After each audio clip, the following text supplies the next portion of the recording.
right, let's start this countdown. Here we go. Yes, here we go. yes, Here we go. Yes, sir. Man. Yes, sir. It's been a minute since we did a Thursday show.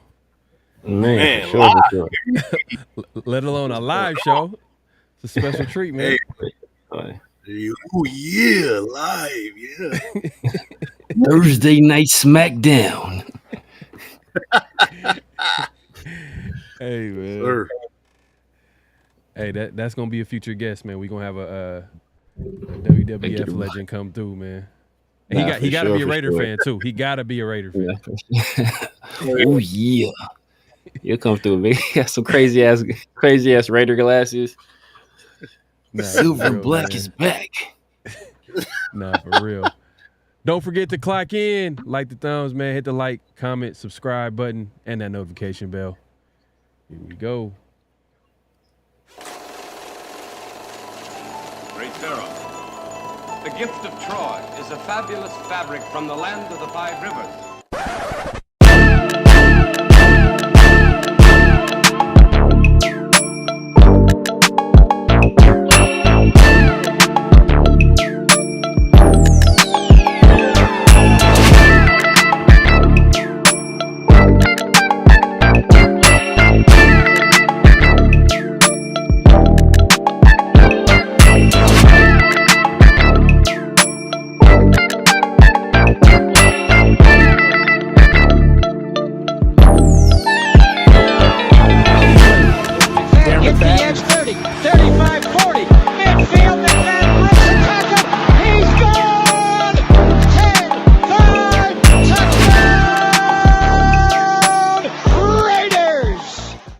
Years ago, when we came to Los Angeles, I really believed that the greatness of the Raiders would be in its future.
One of them hits now. Heard back from Earth DJ just shot a few of my ships down. It's safe to say I'm totally pissed. Wow, my cloaking devices just malfunction. Guess it's time for a sit down. This is the problem I got with humans, mostly the common man. Constantly fucking with energy they don't understand. Always thinking they got the upper hand. The G-forces from my maneuvers can snap your spine like a rubber band. I shouldn't waste my time, they ain't half as nice. Put a Red Bull in your coffin so your ghost can have wings in the afterlife. Let's rock and roll like a belly dancer's rhinestone. It was my idea to shake the pineal gland like a pine cone. My thoughts create hurricanes, tornadoes, and cyclones. A punch for me is like an avalanche of granite and limestone. You live here, but now this is my home. I neuralize both your retinas. You wake up staring at the screen of your iPhone. Confused by the light plus the high tone. And now we connected from the microchip I placed next to your thigh bone. It's hard to understand cause you're mind blown, but I gotta cut communication. Your government just scrambled their spy drones. That voice speaking Sumerian, the oldest language in human history. I can't explain it.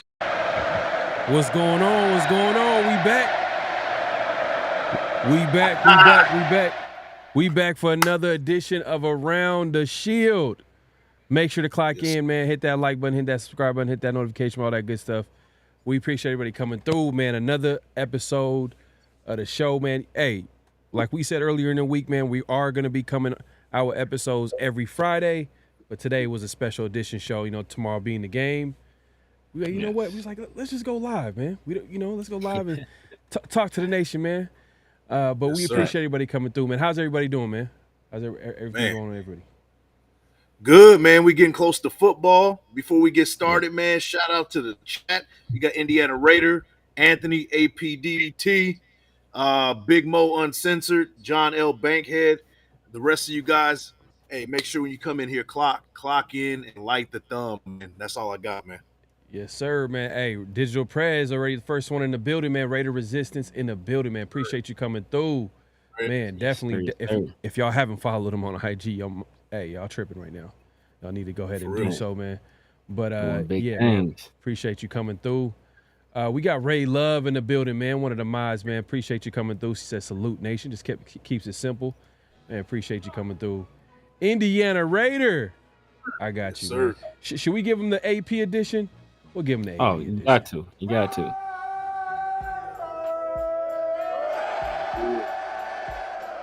There you go. Billy Davis in the building. So what's up, Raider Nation? Hey, man, appreciate you coming through, man. Hey, look, we gonna have a good show. We got something lined up, man. Super Omnicron in the building. He says line up and get them Niners. Yeah, yes, man. It is a preseason game, but that would be a nice way to end it, man. A win against the disgusting, I don't know, whatever you want to call them, the San Francisco 49ers, man. We know we don't like the 49ers over here, man. But we got people pulling up, man. Jersey Raider in the building, man. Appreciate you coming through. Hey, shout out to APDT with the $2 haymaker. Just a little soft. Just win, baby. No pause. There you go, man. Appreciate the super chat.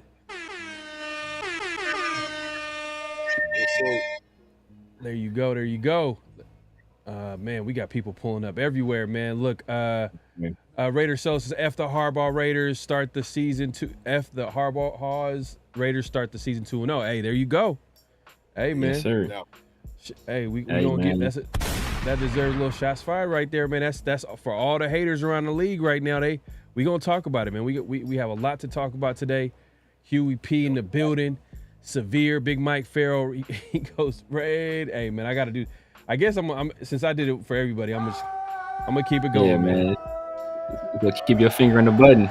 I'm gonna keep it going, man. Yeah. Man, we got people pulling up, man. But let's not waste any time. Shout out to my guy Chris in the chat too from Protect the Shield podcast. Shout out to him. Protect. Yes, sir. Make sure. Hey, right here, we got Protect the Shield in the building. What's up, fellas? My guys, salute Mike Farrell and the bad guy Severe. There you go, man. Appreciate you coming through, man. Man, make sure to head over and subscribe to his channel. One of the guys out here that's doing that Raider content, man. So we appreciate him coming through and watching. But hey, let's get into it, man. Man. Training camp is wrapped up. It's done. It's finito. It's done, man. The Raiders came, saw, and they conquered. Hopefully, they figured out their quarterback position. They're still. Would you say all the battles have pretty much wrapped up at this point? I know the quarterback was the biggest one, but there were the outside going into training camp. There was that outside corner spot. I think Jacorian Bennett, we can safely say I feel like he's going to be the starter there. Then we got, a surprising battle. Might not be, I don't know, but it might be Thayer Mumford at that right side. We talked about it, how DJ Glaze was like a surprise on that right side. So maybe at some point, maybe he kind of gets some PT, maybe get some time at right tackle. Who knows? Or they announce him as a starter. Who knows? But I think they're probably gonna roll with the veteran. Who knows? But yeah, man. Would you say like all the battles have wrapped up severe for training camp? I would guess the frontline battles have wrapped up. I still would assume our backup nickel corner. I think they have Devonshire as the backup on the depth chart, and then they have Wool Governor behind him. But Wool Governor got in before Devonshire in this previous game, and he actually played pretty well. So I still think that's a battle. Then RB3, I still think that I'm not quite sure what they're doing there, man. Honestly, Amir has been getting more run, and Amir, he's looked pretty good, man. He's looked good when he's got touches, and he's looked pretty solid in pass pro as well. So, kind of don't know what they're going to do there. We heard all this talk about Dylan Labe, and that was my guy, but I don't think he's really done enough to really say he's for sure should be that RB3, man. So I still think that battle is being waged, and I think this last preseason game could go a long way toward resolving that battle. And if Amir Abdullah loses that battle, he's going to be somewhere selling incense and Bob Marley oil paintings, because I don't think the Raiders will keep him around. I think it's a wrap for him after that. So, so he could be fighting for his NFL career right now. Yeah. I didn't really see. Like early on, I was kind of I was on the hype train for Dylan Labe. I was like, all right, you know what? Maybe there could be a chance. But watching preseason, it seemed I'm not sure if like the coaching staff 100% trust him. 6th round rookie, they're probably going to give him that. You got to earn that role, and maybe at some point he's probably going to get some PT because at the end of the day, the NFL is all about having depth, and it's always about the next man up. So Dylan Labe at some point might get some time at running back. But I just felt like the whole just looking back at this preseason and training camp, it's been about that quarterback battle. Yes. And you could see the impact of that quarterback kind of affect the offense and what we were gonna like. For example, like the run game, we weren't able to see the run game that much. At least I would say the first team and second team offense, like we weren't able to see. We didn't see a lot of Dylan Labe. I wanted to see Dylan Labe with the first team at least, just to see how it would look with all the weapons on the football field. But we didn't get a chance to see that. But Mike, I know you were big on Labe early on. Do you think that he has a chance to make a lasting impression in this final preseason game, or it's just not going to be right now? It may be some point in the season. Shoot, before we get started, man, I'll say that incense and barley paintings business is very lucrative, including the synthetic recreationals as well. Shout out to Myra G. But I will say this, man. I will say this, man. I think that we saw a lot of passing the last game, right? That they were trying to find that laugh kills me every time, bro. But we saw a lot of passing in the last game, right? And that they were trying to locate the quarterback. And they pushed the envelope. They really pushed the issue to try to make that happen. This time around, I'm expecting them to try to tote the rock as much as possible. Now with Dylan Labe, we haven't seen much from him because they haven't given him a chance either. Mm-hmm. There's a couple of times where Aiden O'Connell was trying to find him, and he just couldn't get the ball to him. Now, is that necessarily Dylan Labe's fault? Not necessarily. So, I would like to see him touch the ball a lot more. I want to see him get a lot more carries. I want to see him, hopefully, in the first half, we can get a good idea of what he's bringing to the table. Feature him in different, not showing too much, but kind of get him out of the backfield and catching passes as well. Kind of showcase what he can bring to the table. And then you can make a decision on what you're doing with the running back 3. Now, if I had to guess right now, I'm saying that he's going to be a special teams guy. Now the special teams is loaded as far as punt returner and kick returner is loaded right now. Even Tyreek McAllister's in the running for that, right? But there's things like gunners, guys that can run down the field and make tackles. I saw Dylan Lobby in on that. So he could be that guy early on. And when it's all said and done, he'll be eventually that running back 3 with some good development and learning the offense. Well, Amir Abdullah is making a case to stay on the roster even as a veteran at that position. We thought that, you know what, he doesn't really give you too much as a pass protector. When he's more of a guy that can catch the ball at the backfield. But you see him forcing a fumble the other day on special teams. He's definitely a veteran, so obviously maybe the coaching staff might be trusting him a little bit more. Right. As far, I agree with you. Like, I thought I was going to see Dylan Lobby maybe return some kicks, but we didn't get a chance to see that. Right. But that being said, like you said, we have a good Freeze. That could Go to Raider Nation over here. That thing like snuck in too. Like it didn't want to be rude. It is like right. Fully make what you got going on over there? That shit was smooth. That shit was smooth as hell. Right now. Yeah. Hey yo, but hey man, shout out to my but to Big Mike's point, I think we put the ball in the air like 40 times this last game. I don't think we see nearly as many passes from the combination of Carter Bradley. You might have put Farrell in the hospital, man. Yeah, right. I don't think we see nearly as many passes from Carter Bradley and from Nathan Peterman. So I think we'll see a lot more of guys toting the rock. So I think that'll be a lot more Dylan Lobby, a lot more Britton Brown, a lot more Sincere McCormick. Getting touches out of the backfield. Guy, I'm interested to see. Shout out to my guy Chris from Protect the Shield podcast. He said he saw Tommy Eichenberg in his neighborhood selling Kirby vacuums because you for damn sure ain't seen Tommy Eichenberg on the field, right? So I don't know what that dude is doing, man. I don't know if that dude is out here selling insurance. He hooked up with Mary Kay and out here selling foundation or what it is, man. But this dude's doing everything but playing football right now. So, we heard it was for personal reasons. Then it was a lower leg injury.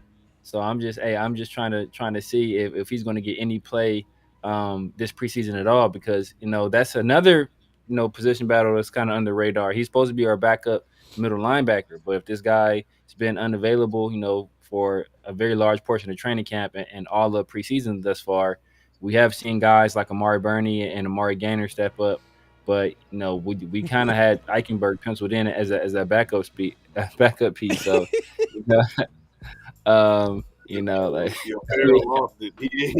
he's broken, man. Hey, shout out to APDDT with the $2 haymaker. Y'all effing broken. Yeah, this is really cool when we go live.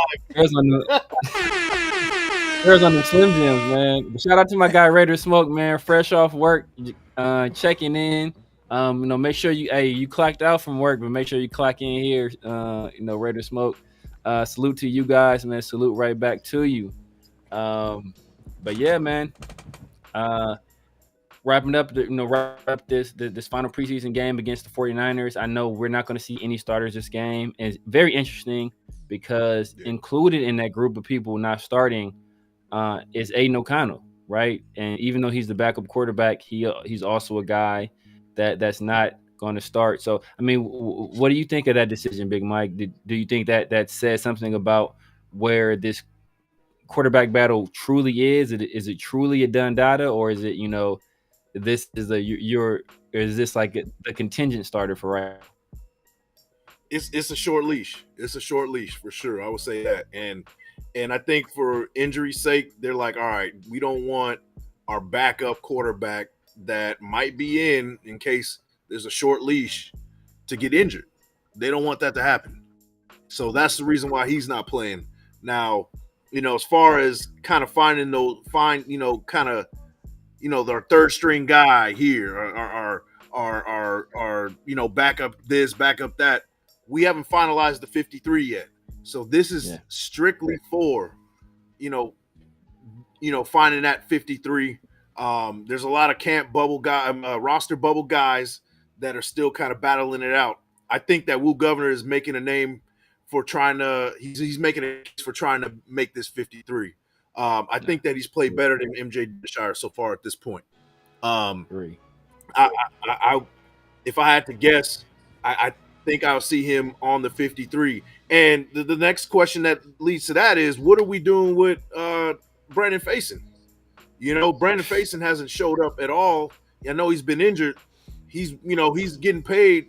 I know last year, I don't know what his numbers are this year, but he was getting paid like $3 million last year. He was our highest paid corner last year. So, what are we going to do with that? Are we going to continue giving him the scholarship, or are we going to move on and bring in hungrier guys like a Will Governor, MJ Devonshire, and those guys to kind of back up the rest of the starters, and DeCameron Richardson and the rest of those guys. So that's kind of what I'm looking at. That's just one of the battles. Mari Gaynor, the linebacker from UDFA, he's been looking great. He might sneak in and make this 53. Luke Masterson better be on notice. That's another one that we gotta look at. That's a good battle to look at. And Snowden, and our guy Janarius Robinson. They've been been playing better than Tyree Wilson. Now I know we're gonna talk about both. We gotta keep our eye out for that, man. Tyree Wilson isn't guaranteed to get playing time, especially if these other guys are playing well. Hey, Pharaoh, you back, bro? Yeah. My bad. It's just Pharaoh had to hit his inhaler real quick, man. He was up there about to had an asthma attack, bro. He was about to, looking like Fred from Sanford and Son. He was about to. I don't know, man. I just had. I'm always. Hey, y'all know me, man. Like I'm always serious on here. I be joking around, but it was just so small and subtle. So I don't know why it just had me dying. Man, hey, shout out to Matt DJ Cable, my guy, with the $9.99 haymaker. Says, it won't matter. Chiefs Kingdom. All right, whatever. We'll see, man. But shout out to you, man. Much love, much respect. But the Chiefs are trash, man. I don't care how many Super Bowls they win. Hey, but we appreciate the super chat though, man. We appreciate the super chat for sure. Oh, that's my guy, man. That's a good friend of mine. So he's all right for now, man. He's all right for now. All right, man. You get the Big Mike pass, man. We get the Big Mike pass for sure. Always support. Yeah. But I heard you mention Amari Burney. That's definitely a guy that I can see making the team, especially with Eichenberg being hurt. And I know Severe, is pretty. He's been pretty hard on that pick as far as who we could have got at that 5th round spot. And we still haven't seen Eichenberg. Hopefully he's a good player. Just we haven't seen him, and he's opening doors. The fact that he hasn't had any playing time or had any opportunity to play, he's giving guys like Amari Burney a chance to make the team. So that's a guy that's definitely going to probably put on that's someone to take a. I think every preseason game he's made plays.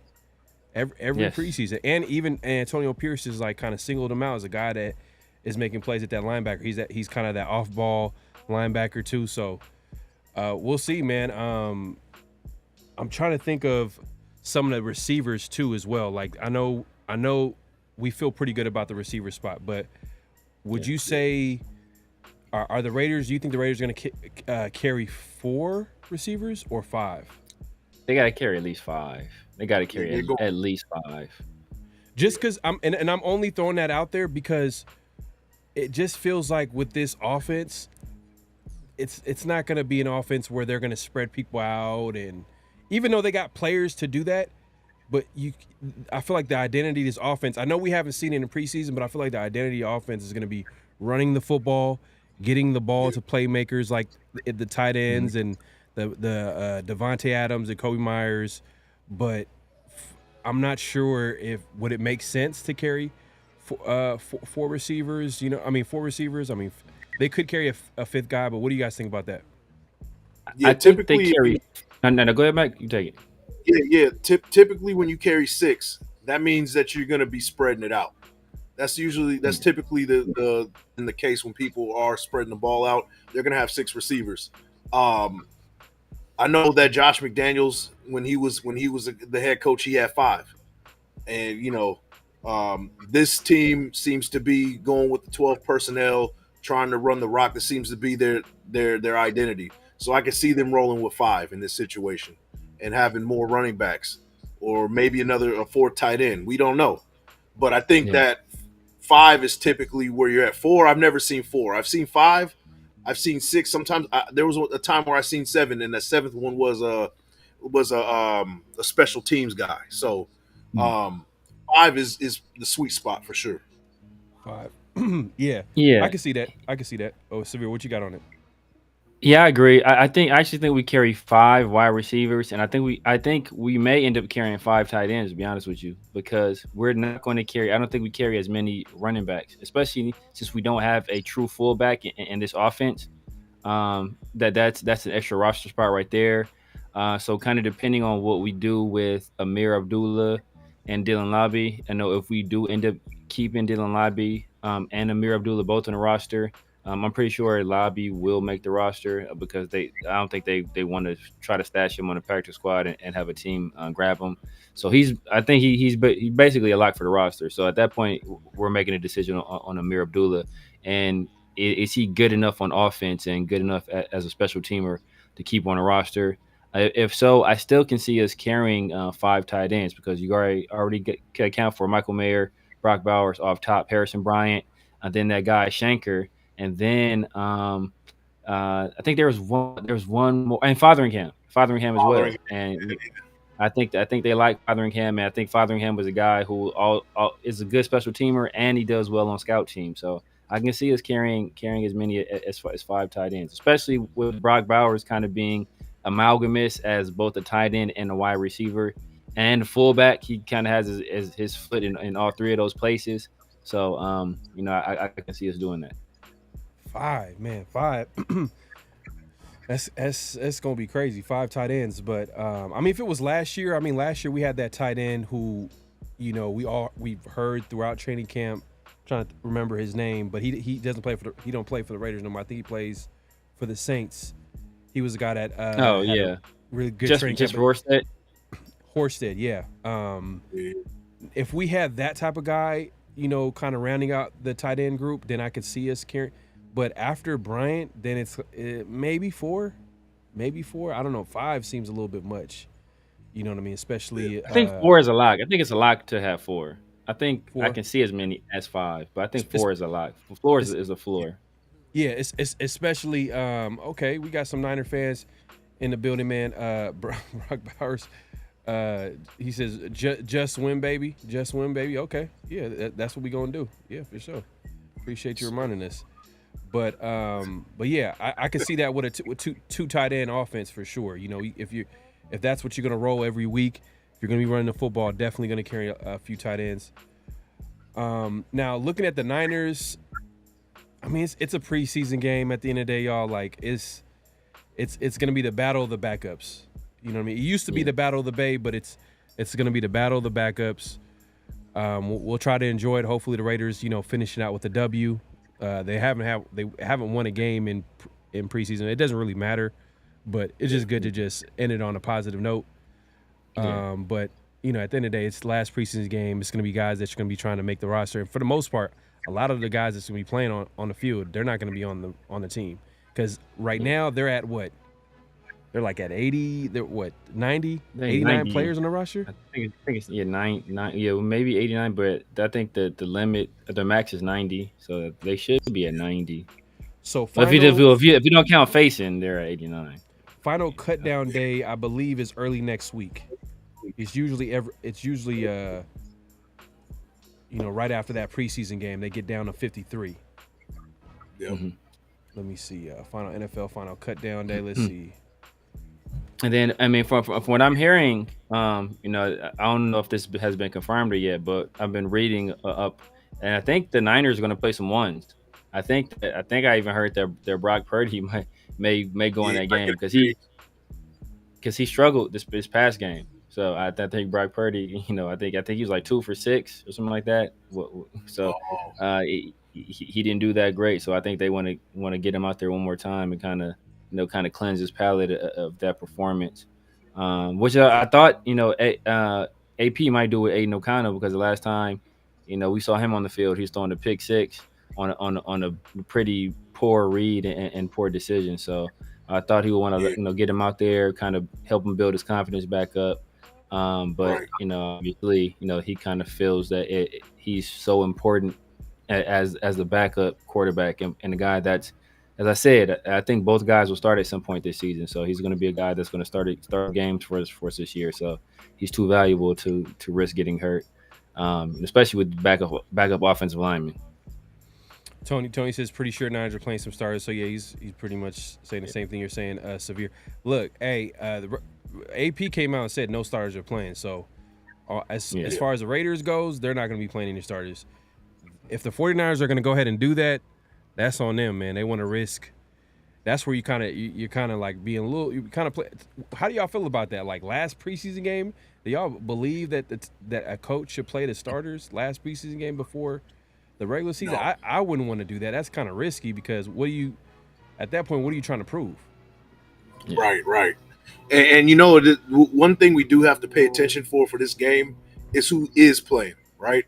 Is if a certain guy is getting a lot of attention, getting a lot of reps, he might be trying to make a name for himself to stay in the league for another team. That's a lot of the cases for these guys that's going to be playing too. Because if the 53 is set, they don't need to play or get a couple of reps in, just to keep the wheels turning. But a guy like Myra G said it, Byron Young. Pay attention to that. If he's out there playing extra reps, what's going to happen with him? Jalen Guyton on offense, the receiver. So those are guys that we need to be paying attention to. How many reps are they getting? What are they doing? And things like that, because they might very well be trying to look for another team next week. Yeah, no, facts, man, facts.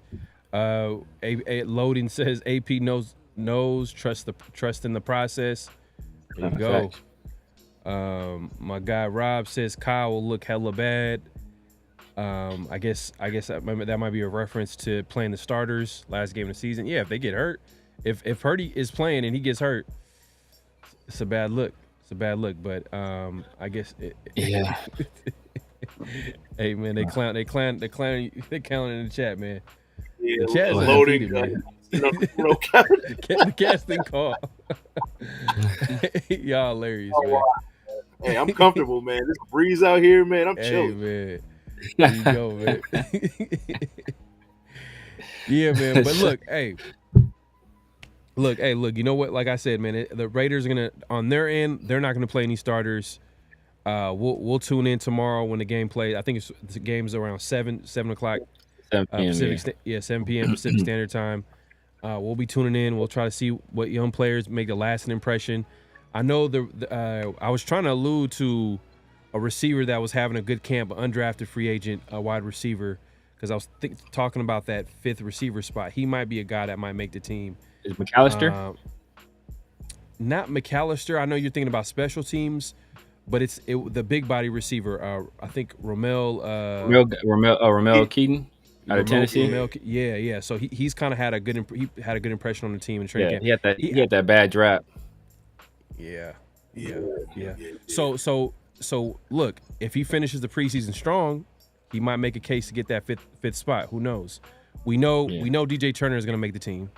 We know Trey Tucker is going to make the team. Obviously, we ain't got to mention Devontae and Jacoby.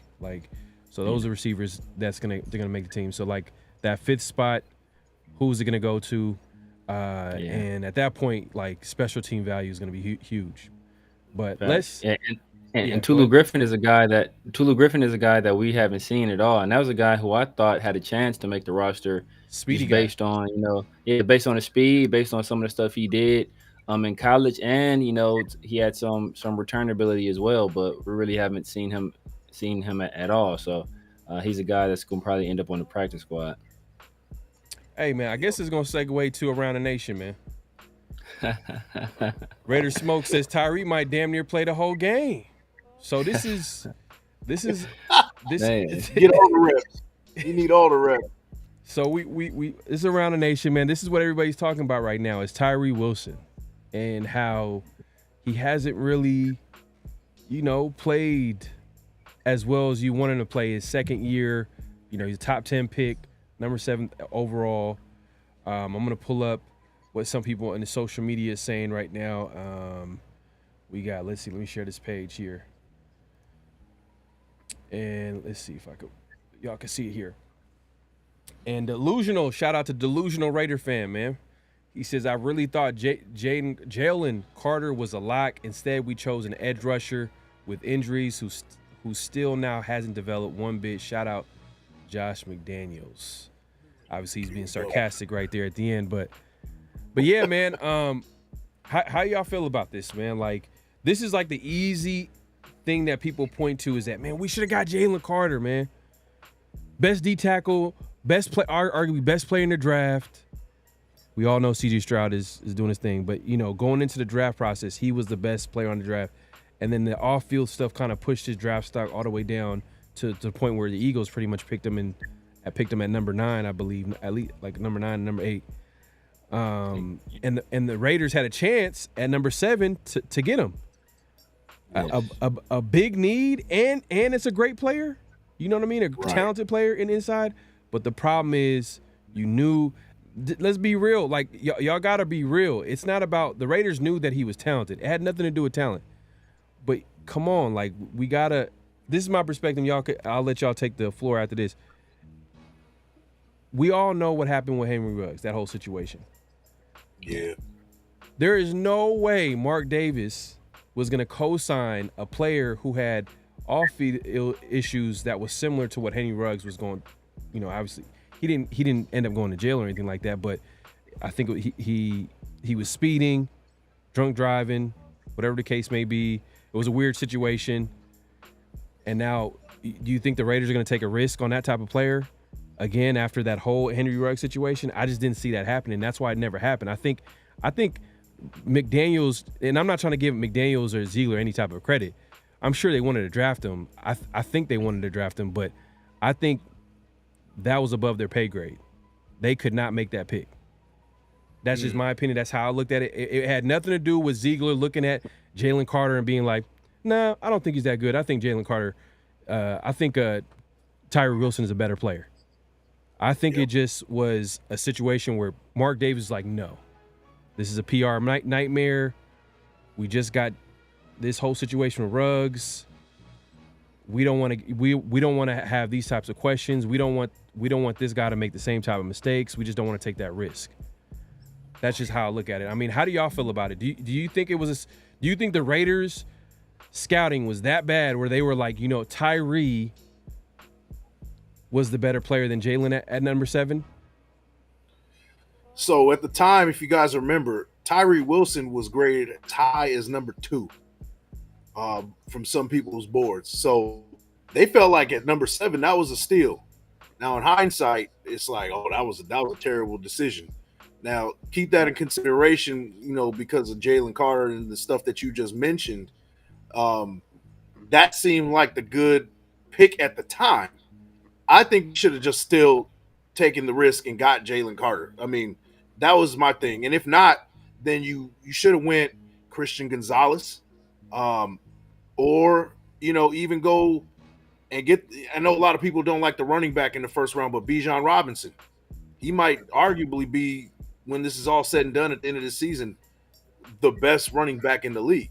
Mm-hmm. When this is all said and done this season, so those are guys that we should have grabbed at that time. I think that if the Seahawks didn't take Witherspoon, I think they would have went Witherspoon. I think they were big on Witherspoon at the time.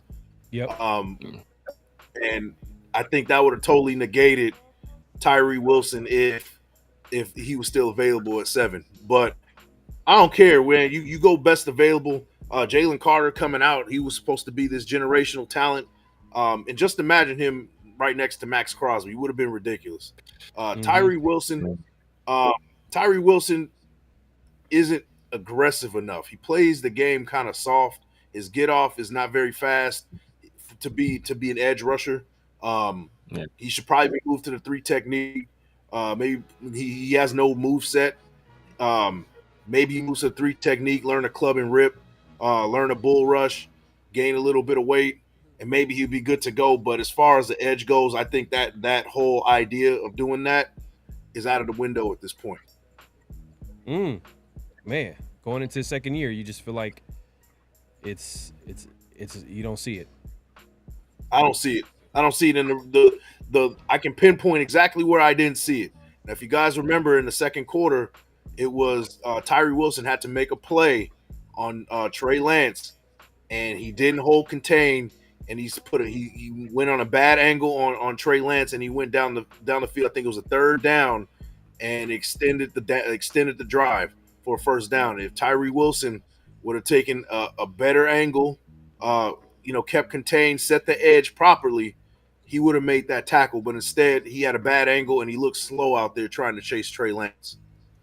Yeah, man. Yeah, that thing I brought off that play on Tuesday. He made Tyree look like he was moving in quicksand, and I completely agree. Right. After we made the selection of Tyree Wilson, I said that if we wanted an edge rusher, that particular edge class was a very deep edge class. It was a very shallow defensive tackle draft.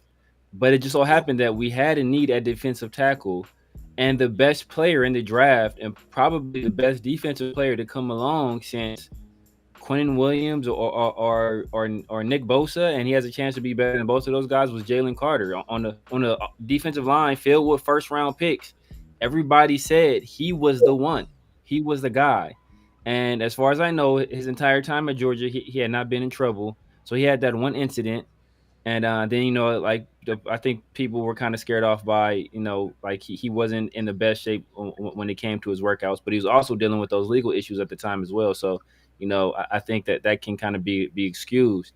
So I think we had an opportunity to bring this guy into our organization with the coach like Patrick Graham, with the coach like Robbie Leonard, with the coach like Antonio Pierce, where if you're worried about his character, you surround him with these very high character coaches. And, you let them mold this guy. And because at the end of the day, half of the football field is your desire, your want to. That they call it having a dog, right? It's not the size of the fight, and not the dog in the fight, the size of the fight in the dog. Tyree has no dog at all. He doesn't seem to care when he's out there. It's almost as if he's going through the motions. And you can't put a barrier in a guy's back, right? So that some of that stuff has to be internal. And if we weren't going to go, Jalen Carter, I was a CJ Stroud guy. I was all in for trading up for CJ Stroud. But if we didn't do that, I know Paris Johnson was another guy we identified, and I think Arizona moved in front of us for him. But then we also like the tackle from Tennessee. I think it was Darnell Wright. And we had an opportunity to select him, and then we didn't move either. So it's like, come on, I think Tyree Wilson was a high risk, high reward. At the time, we still had Chandler Jones, so maybe they had some foresight into what was going on with Chandler and kind of knew he wouldn't be on the roster. But I still don't think that Tyree was the move to make. So to quote Severe, man, you said this: look like Tarzan, play like Jane. And that's pretty much you describing. That's pretty much y'all. To sum it up, that's what y'all are saying about Tyree. And as far as the draft, like Tyree was literally the backup plan. I heard the reports that the Raiders were connected to the cornerback that ended up going to Seattle. I heard the reports of the Raiders possibly trading up to get a quarterback. I even heard that the Raiders were really going to draft offensive tackle at number 7, Paris Johnson. Guess what happened? Yeah. Arizona traded right in front of the Raiders and drafted a tackle who looks pretty good out there. out there in Arizona.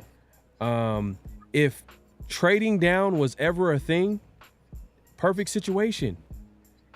If you're not if Tyree was the backup, like you should have, and you can't draft Jalen Carter because of Mark Davis might have been, the higher ups in the organization were like, no, we're not gonna do that. Then trade down.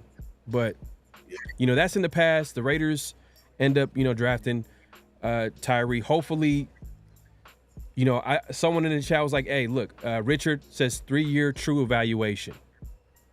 The other side to it is Tyree's not in a situation where he's forced to be the guy.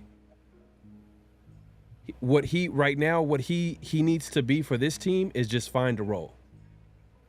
He just needs to be a role player. And it sounds like he's going to be that guy where they move from the outside into the inside. If he could just do that solid, I'm okay with that, because the playmakers on that D-line we already know who they are. Max Crosby, Christian Wilkins, Kuntz, you know what I mean? Sprinkle in some of the other guys and let them fill the roles. Like I feel like I'm with Raider Nation. I'm with everybody. Like I'm disappointed too, but I feel a lot better that we have the other guys. Yeah. That being said, Telesco sign Kuntz to an extension right now.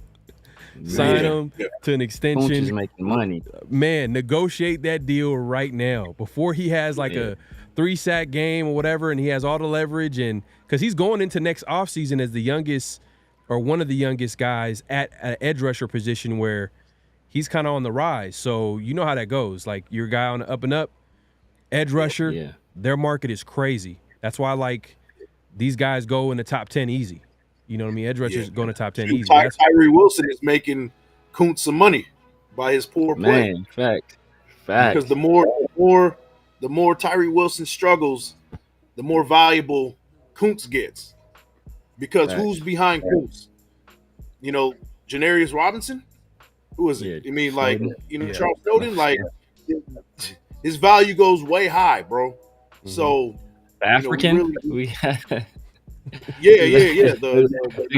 exchange student we have on the roster. He doesn't count. He doesn't. Hey, that's a win-win though. That's a win-win. Like I don't think he's count as a. He doesn't count against the roster, right? I believe, right? Yeah, he doesn't. No. Yeah, man. So Tyree, man. Hey, look, earlier this week me and Severe, we talked about Tyree, and and I'm gonna pose this question to you, Mike, because we talked about it, right?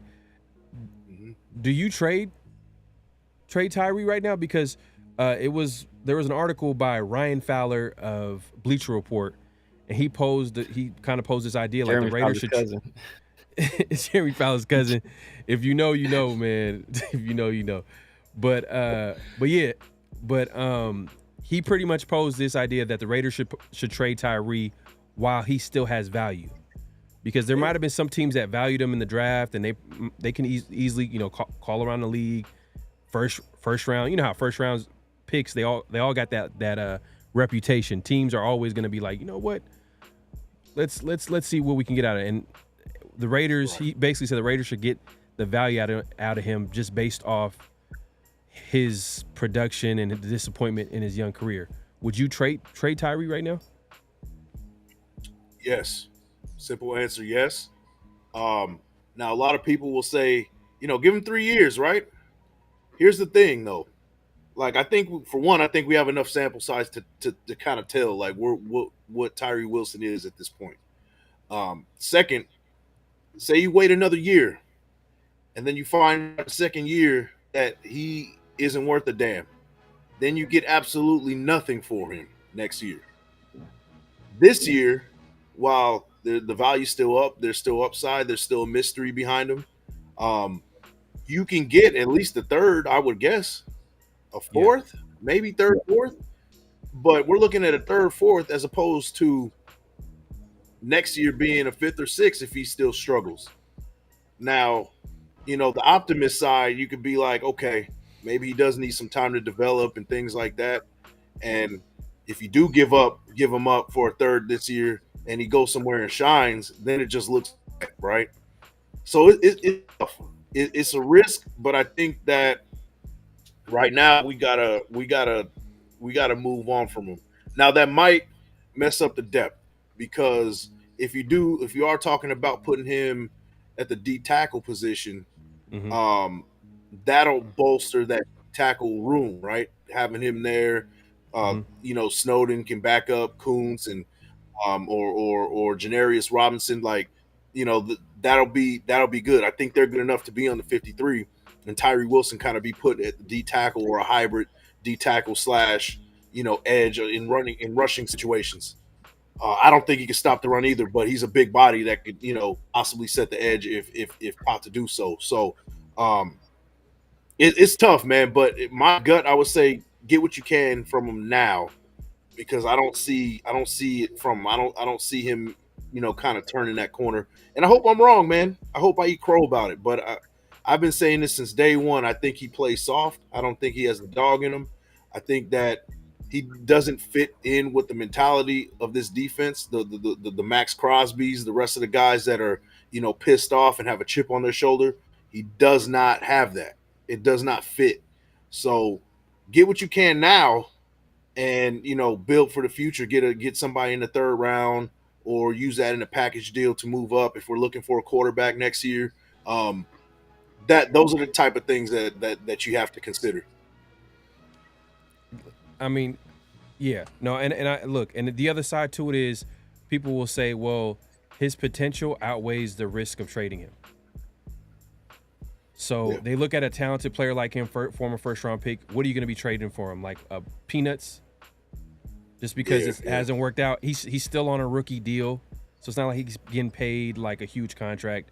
So people might say like maybe it just makes more sense to be patient, and it's not a situation where the Raiders have to really depend on him, like I said earlier. But I hear you, man. If the big thing here is Telesco didn't draft Tyree. Yeah, that's most important. Yeah, Telesco did not draft Tyree, so he could easily be like, you know what, this is not my guy. Like, this is not a guy. He could just let him go and try to get him as much as he can and try to fill out the roster with other players in other positions. But it is what it is, man. Dominique says depends on what the team offers. I mean, yeah, if someone offers a first, second round pick, like first, man, he doesn't matter for the first, man, or a second. I'm jumping on that. We talk about third rounders, man. We third rounders, a second or first. We doing that in a heartbeat. But no doubt, man. Let's see what people are saying in the chat, man. Appreciate everybody coming through. Make sure to like the thumbs, clock in, hit that like button, hit that subscribe button, hit that notification bell, all that good stuff, man. We appreciate the support. My guy, Raiders smoke, man. He says I'm trading him for some Takis chip and a Coke. Damn, like that? Oh, you better get some Tums with that. In position. Man, Takis and a Coke, bro. Yo, esophagus is on, bro. Damn. Stop the cap. Bro. Jeez. But yeah, man. It's I see what Mike is saying, and I had questions about Tyree from the very beginning, but it's one of those situations where it's like sometimes you don't want to. It's of two minds. Sometimes you don't want to hold on to a bad decision, hoping you can make it right. But there are times where you don't want to make two bad decisions in a row, right? Where you're like, okay, we thought, maybe we shouldn't have drafted him, so we hurry up and get rid of him, trying to recoup what we lost, but then we didn't give it the proper time. I will say that for a guy, people say, oh, his first year he was hurt, but even that being the case, right? Let's say it took him half the season to get healthy. Then he still had half the season, then the entire offseason. For a guy that's drafted top 7, you should be seeing something, some kind of flashes. Like he's not giving you anything. Like he was getting manhandled, dog walked by second and third string tight ends. It's not even second and third string tackles. It's second and third string tight ends taking this dude's lunch money, giving him wedgies, pushing him in the mud. Like, bro, like have some self-respect at some point, right? Like get angry out there, bro. It's like, like this stuff is on camera. Like the world, everybody in the world has an opportunity to see you getting done like this, and he seems to be unfazed by it. And on some level, you don't want a guy to care too much, but you want to care. Like you want him to like, hey, I want to go out there and show that this team that drafted me 7th overall, like that was the right decision, and he has yet to show that. Hey, shout out to Raider Ray in the building, man. Appreciate you coming through. He says Kuntz not gonna talk money till the job is done. He'll talk money in the offseason. Yeah, that's true. Yeah. That's I mean, if he was a smart man, he for sure he's gonna get paid. Because I'm sure his agent is looking ahead. They're all doing their research. They're all looking at the market. They're looking at I think Severe. I think you were saying that the guy from the Steelers, right? He might be available, right? Highsmith? I think Highsmith is going to be available. If they don't, sign him to a franchise or anything like that, I'm not sure if they're going to do that. They got plenty of talented players. Kuntz may get franchised. He may, and which is going to be insane because that cap number is going to be wild. Because he's 25, 26, edge rusher, and he's on the upward swing as far as his career goes. He's on the up and up. So that's just how it goes, man. So. Hopefully the Raiders can find a way to bring Kuntz in to get a contract because Tyree is not looking like he's going to be the other guy on the other side for Max, man. So it is what it is, man. But let's move it along, man. We appreciate everybody coming through. Like I said, make sure to clock in, hit that like button, hit that subscribe button, hit that notification bell. We're gonna take it here this week, man. Like we always do. Extra point. Our last thoughts on what's going around the league. Mike, start it off, man. Let the people know what you want to bring to the nation's attention. So, the theme all offseason has been fuel the hate, right? I've been saying to Raider Nation every week on a weekly basis, be pissed off.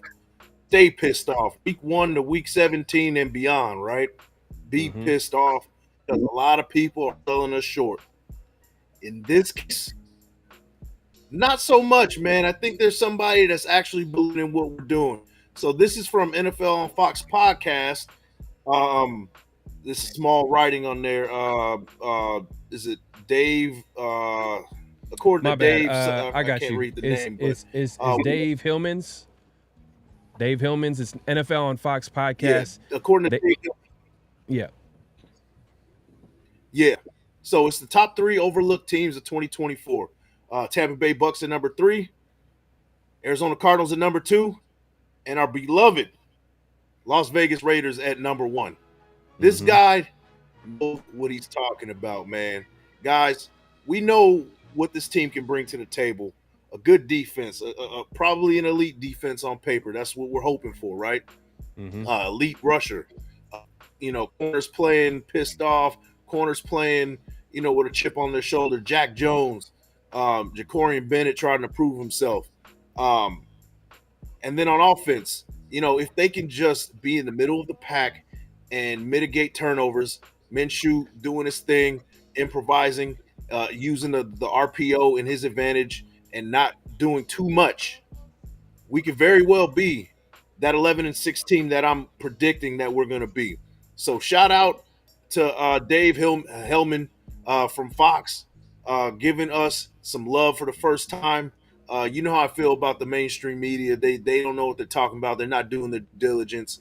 This man has clearly done his due diligence. At least I hope. Maybe he's just trying to get clicks. But I like the grift if that is the case, man. Raider Smoke, man, with another super chat. He says, definitely get some Pepside. Is he on deck player? Are y'all talking about Got the Pepsi AC on deck for that heartburn. Nah, for real, man. Yeah, man. I agree, man. Hey, look, usually we're talking about the other. I'm glad you kind of brought this. Usually we're talking about how the Raiders are getting hated on. This is someone on the media. They'll recognize that the Raiders are getting overlooked. They're recognizing that they're not. No one's really talking about how the Raiders finished last season. I know it's a new season, but hey, you know what? I think the defense is going to be good. I feel like the weapons that we have on offense is something that no one's really talking about too much. everybody's focused on the most important position on the football field. I understand quarterback is important, but you can also win with not having a top 5 quarterback, a top 10 quarterback. You could win, and this is something, Mike. This is something that you've consistently said. So, and I agree 100%, because if you look at this team and how it's built, I don't think they're going to pass the ball 40 to 50 times. I don't think that's going to be the case. I don't think a defensive head coach like AP, who wants to play a physical style brand of football, wants to throw the ball 50 times. I think he wants to run the football more than anything. But and you got a coordinator who, just based off his OC experience, he was a guy that likes to run the football as well. So look, take that for how you want to take that. I think shout out to the, Fox, this Fox guy, Dave Hillman. He's recognizing, he's calling it. Hopefully we come back to this and be like, hey, we'll give him credit, man. We might have him come through the show, man, and show him some love, man, and just appreciate the because the media just be, man, the media just be hating, man. The media be hating left and right. I don't want to say I don't know. We all know what it is, but it's good to see someone recognizing that the Raiders are getting overlooked here, man. But let's move along, man. Severe, man. What's your extra point this week? Know what, man? We can actually hit up Raider Smoke. I said he put a super chat up there, and that kind of goes right into some of what I'm talking about. Okay, let me set this up here. Let me put it up here real quick. All right, Raider Smoke again with the super chat, man. I appreciate you, my guy. Man, I appreciate this sources. Question for y'all. Do you think AP got Devontae to co-sign on the QB decision?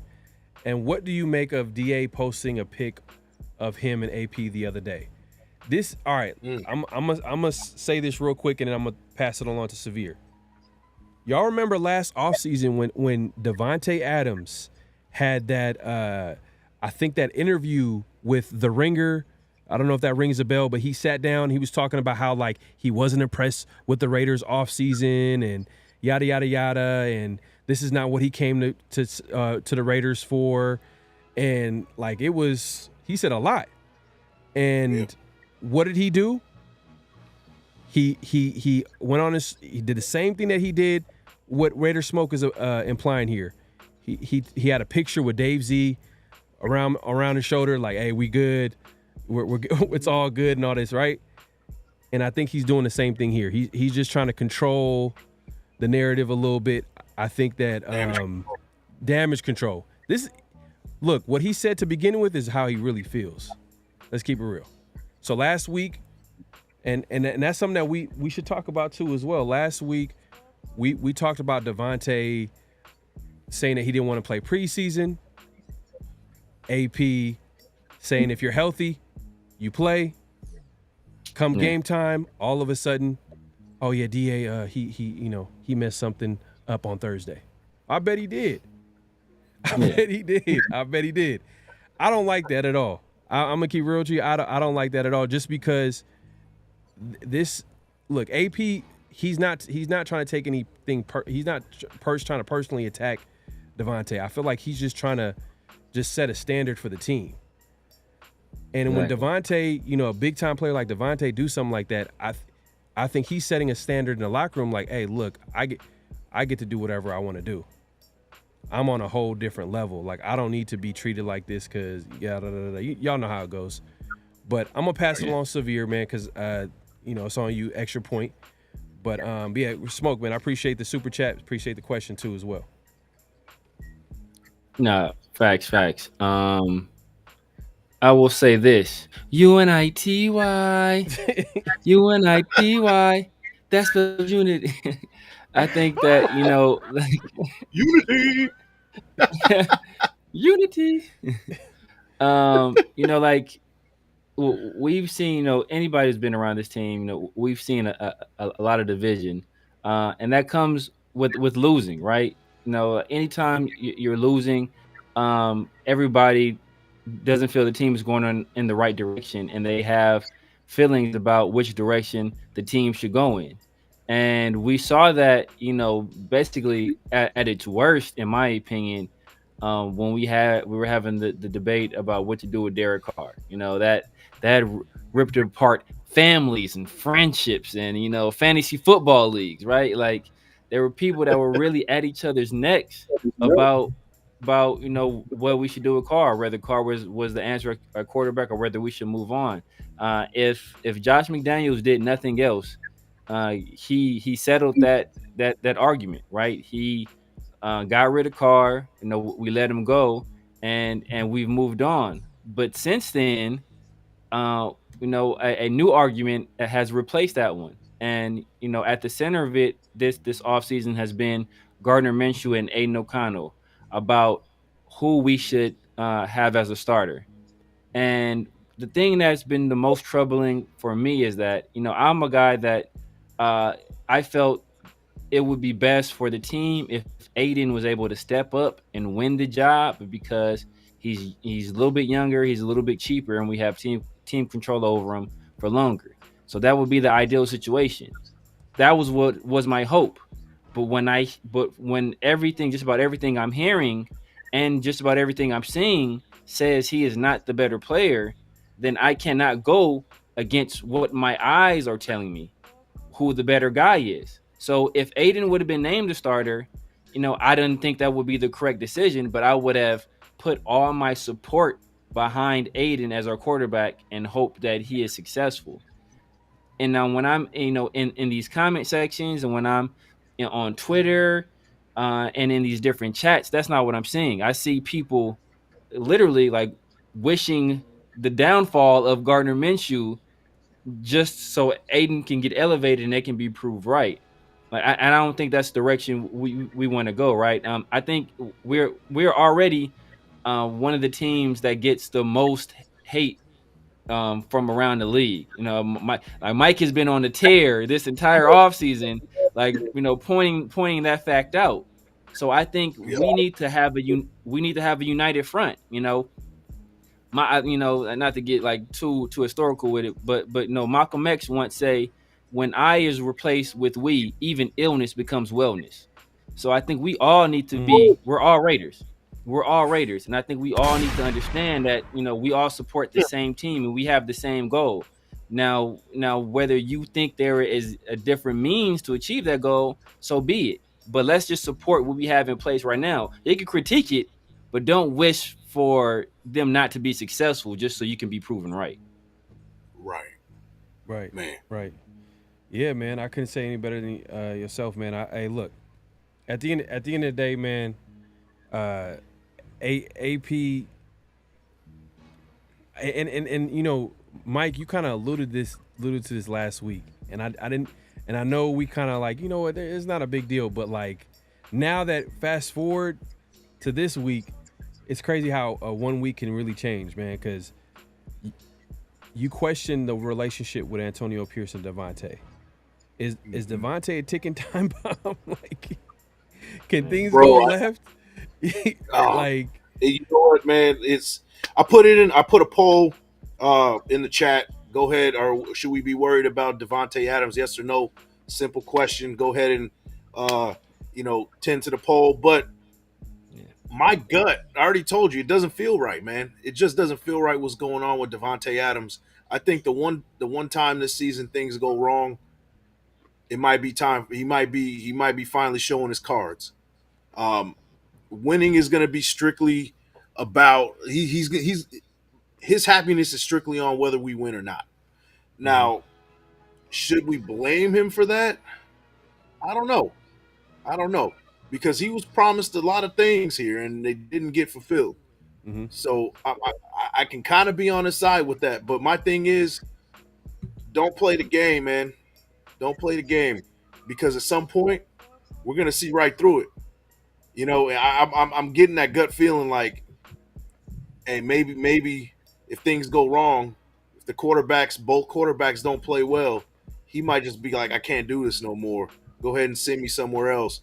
I want to play with Aaron Rodgers. Now, Aaron Rodgers is free next year, so that's something to look at as well. Maybe Devontae Adams, stands pat and stays here and really tries to do his recruiting efforts next season to get the guy he wants. So it just depends on how the season's going. But to me, it doesn't feel right. I'm watching closely on the behaviors, the press conferences, and things like that, because body language tells the whole story at the end of the day. Yeah, and the reason why Smoke kind of posed that question is because we all heard DA at certain points during the offseason and where he had his media tour, he was going to every podcast that you can think of. And when the quarterback became the topic of discussion, AOC was the guy that he was like gravitating towards. He was saying that AOC is a guy that, you know, he was really impressed with and what type of situation he walked. So he's really trying to say, that's his guy. If he had to choose a quarterback, that's his guy. He's not the starting quarterback right now. It's Minshew. Yeah. And the one thing about Minshew, what you can say as he does offer a little bit mobility, he does offer experience, but one of the weaknesses you could say to Minshew's game is maybe his accuracy. He's not as accurate as maybe a guy like AOC is. And a guy like Davante, if we're in the red zone, if y'all remember, let's take it all the way back to last preseason game. They were in the red zone, and Minshew missed Harrison Bryant wide open. It was on fourth down, wide open. Or even AP went out his way in the presser when he announced Gardner Minshew as the starter to say, well, you know what, you got to pull the trigger. You know, it's not perfect product, but he has to pull the trigger. If his first or second read is there, he got to pull the trigger. Meaning that this is something that they recognize, they see on film, and he's not recognizing when someone is wide open right in front of him and he's trying to roll out and make a play or whatever the case may be. So that's where, you know, you think about Davante, you know, he went crazy with Jimmy G. How long is it going to take for him to go crazy with, you know, a guy like Minshew? So, I mean, we talked about it pre-draft where, I mean, somebody out there is somebody in but someone is in desperate need right now. Somebody, it's been helicopters, all kind of stuff. Like he's having to mute the mic, bro. Somebody going to jail. Somebody's going to jail for sure. It was like maybe they trying to resuscitate Tyree Wilson. Weird, bro. Man, exactly. It's when we kind of talked about it pre-draft, right? Where we kind of said, like, look, man, if the Jets, that's the perfect landing spot. If we want to move them, you know, that would have been an ideal situation, an ideal time to do it, because we had already been seeing some of that stuff already happen. And that's in the East Coast Gridiron. He is a Jaguars fan, so I want to say Gardner Minshew's first 2 years was, you know, I think they had Nick Foles as their starter. Nick Foles got hurt, so, you know, Minshew had to play that entire year. Then they played that entire next year. They weren't really good. They get Trevor Lawrence.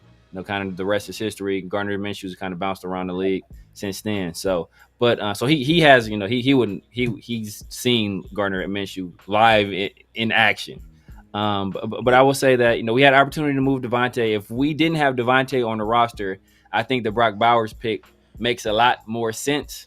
If we didn't have a guy like Davante, you know, like a young quarterback plus Brock Bowers and Jacoby, and, you know, we see the emergence of Trey Tucker and the emergence of DJ Turner. Hey, I feel pretty good about the situation. Now, I still feel good about the Minshew situation. People talk about accuracy. Like last year, I think he was like a 62% passer. Aiden O'Connell was like a 62% passer. You look at their turnover rate. Actually, Aiden O'Connell had a higher turnover rate last year than Gardner Minshew. Now, no, Aiden O'Connell was a rookie, is a little bit different situations. But the fact of the matter is, I think they overblown it. You know, Gardner Minshew, I think he's never had a game where he's thrown 2 interceptions. He's never had a season where he's thrown double-digit interceptions. So people, they make all these claims about the kind of player he is and the kind of guy he is. He's never been a starter, though. He never started. He's been a starter. I mean, he's been a starter. Last year was the largest sample size that you could probably say that he's been a starter. Like, he started this whole entire second year. His rookie year, he played like 14 games. His second year, I want to say he started 14 games. Yeah. Let me real quick before you go on East Coast. Last year, I would say shout out to East Coast Green. I appreciate you coming through. He says the problem with Minshew is never having a reliable run game to make him feel comfortable. Well, last year, the Colts that was their offense, was their ability to run. I mean, Zach Moss was like probably had his best year as a probably his best year ever. You know, as a running back for them with Taylor going through contract negotiations. Then Jonathan Taylor comes back and he picks up where he leaves off, and he's playing well. So he did have a run game, and then he did have Steichen, one of the best play calls, best offensive minds in football. Look, Shane Steichen. Do we have a Shane Steichen on our team? You know what I mean? As far as an OC, I'm not gonna. Who knows? Who knows? Maybe Luke Getsy was getting held back by Justin Fields. Who knows? But we'll see. We do got weapons. I will say that this is probably the most weapons he's ever had in his career. But last year he had by far Michael Pittman, pretty good wide receiver. Pretty good wide receiver. You think he's trash? He's a low tier number one receiver. We already had this argument before. He's barely better than Jacoby Myers in my opinion. He's better than Jacoby Myers, but the margin between him and Jacoby is not that big. I know you're a USC guy, so I want to hear about your USC fandom over there, Mike. I see you looking. Like, wait a minute, bro. Wait a minute. Nah, he's a low tier one. Okay. Josh Downs. I like Josh Downs. Josh Downs. He was a rookie third round pick last year. He's the same size as Jacoby as Trey Tucker, which is probably why Gardner Minshew and Trey Tucker have such good. So you're gonna confuse the people that's watching. That's not like you're making it seem like he was Trey Tucker last year when he wasn't. Josh Downs was a pretty good player for the Colts last year. He was good because he had Gardner Minshew. That's part of the reason why he was a good player. Because Gardner Minshew was willing to give him opportunities with the ball. Which is something, and look at Trey Tucker. Look at Trey Tucker in these preseason games. Look at DJ Turner in these preseason games. Aiden O'Connell played with these same guys. Is Trey Tucker and DJ Turner putting up that same production with Aiden O'Connell in the preseason? No, I'm not sure. Minshew was part of the equation. I'm not sure if AOC has played with Trey Tucker as much as Minshew. Minshew has. He had the entire offseason with them. And then he had some last game he was playing in the second half with DJ Turner. He started the Vikings game. He started the Vikings game. But we played one series. Gardner Minshew had one series. 3 more passes. He threw 3 more passes than that. So in that we talk about the series, he threw 3 more passes and put up 41 more yards. All I'm gonna say and 2 touchdowns. All I'm gonna say is AOC wanted to pass it to Michael Mayer, Brock Bowers, and Jacoby Myers. I'm not mad at him when he wants to pass it over. Because you see what I'm saying? Those are talented pieces on the offense. Where there you are. Hey, but no disrespect to Trey Tucker, he's played pretty well this preseason, and like he looks like he's going to be the Raiders deep threat. So I'm not taking a shot at him. What area of the though? But all I'm saying is, where do those guys do their best work over the field? In the intermediate to shallow range, right? That's where they do their best work. You get them the ball in their hands in the intermediate areas, and that's where they do their work. Where does a guy like Josh Downs do his best work? Downfield. Where does Trey Tucker doing his best work? Downfield. Where is DJ Turner doing his best work? Downfield. Why is Gardner Minshew the starter? Because AP said in the beginning, when they first was addressing this, what did he want? A quarterback that's going to push the ball downfield. AP doesn't know what he wants. Let's keep it real. He said it in the presser when he was announcing the number one. You're announcing the starter, and this is how you go about announcing the starter.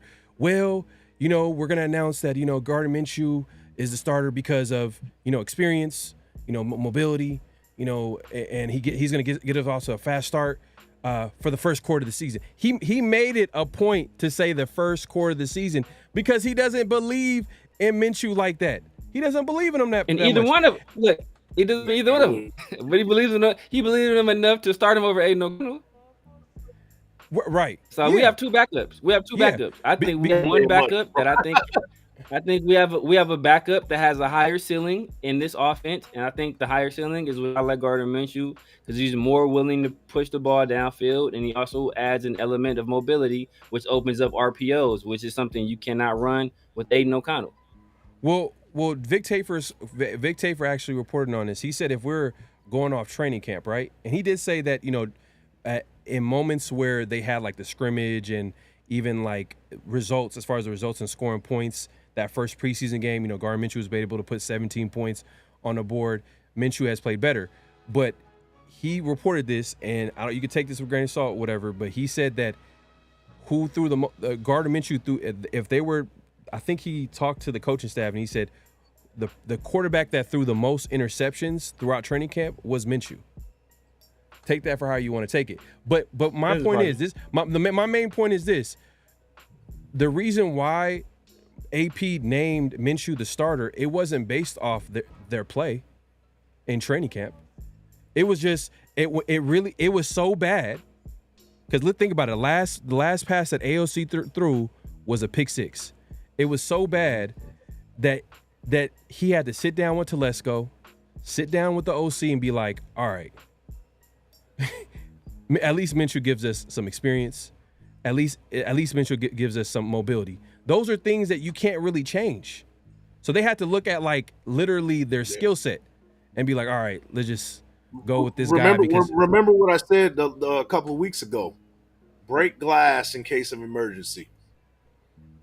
That might have been an emergency type situation to start Gardner Minshew, because I think they were really counting on AOC to be the guy, and he just clearly didn't win it. Yeah. I mean, he was begging both of these guys. He was begging somebody to separate themselves. And basically what we've been hearing ever since OTAs ended and training camp began, Gardner Minshew was the better player. Turnovers and all, interceptions and all. 90% of the 90% of the beat writers, and if you take out the former Boston Celtics point guard, and 95% of the beat writers were saying I don't Minshew agree, was the better bro. guy. I don't agree with this because the reason why I don't agree with this, because everybody was surprised that Minshew was named the starter.